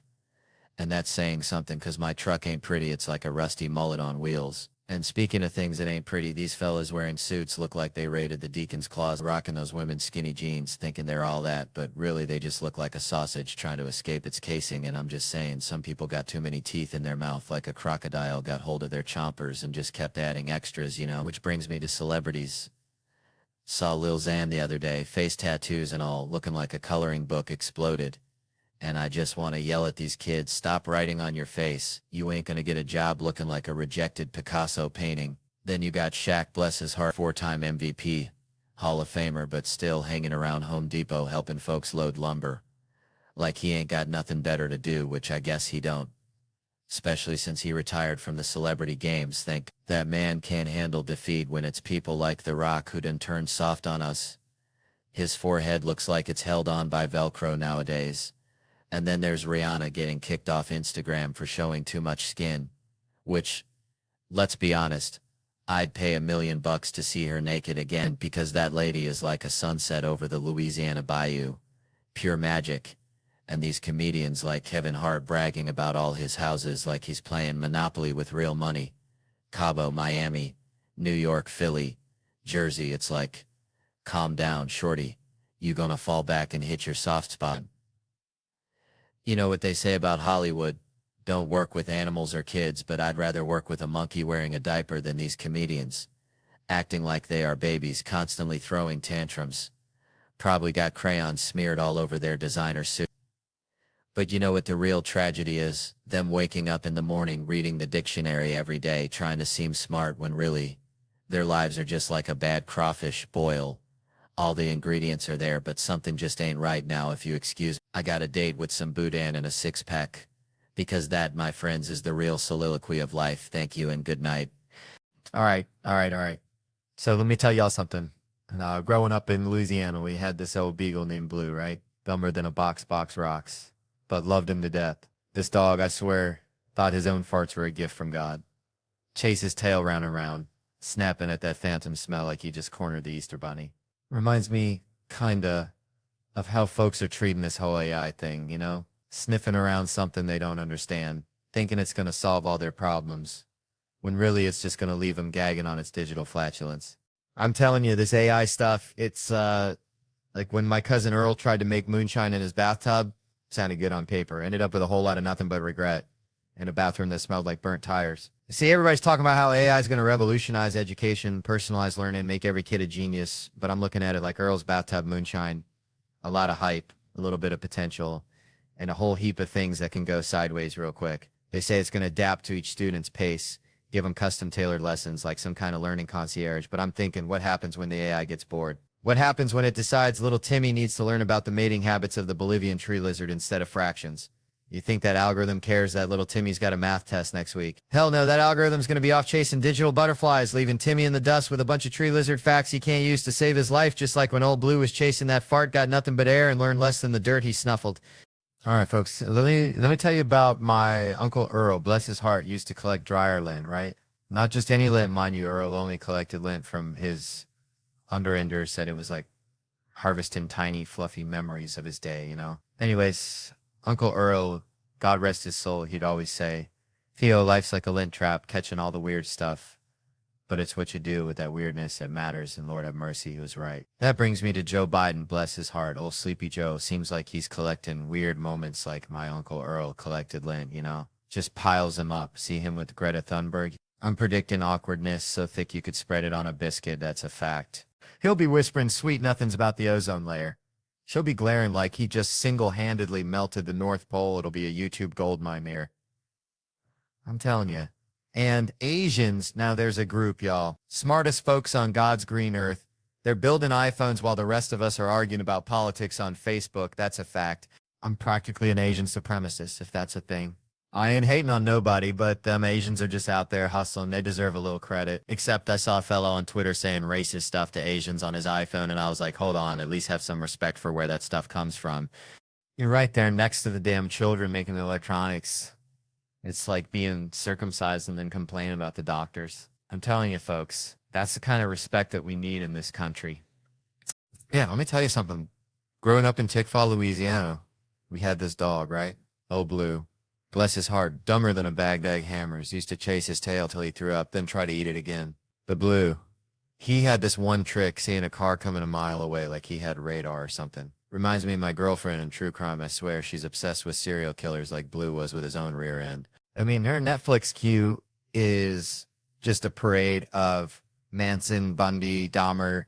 It's like a horror movie marathon every night. It's nuns getting off, hookers disappearing, kids. Well, you get the picture. Then she watches Great British Baking Show after like a palate cleanser after a feast of darkness, which I find so goddamn terrifying.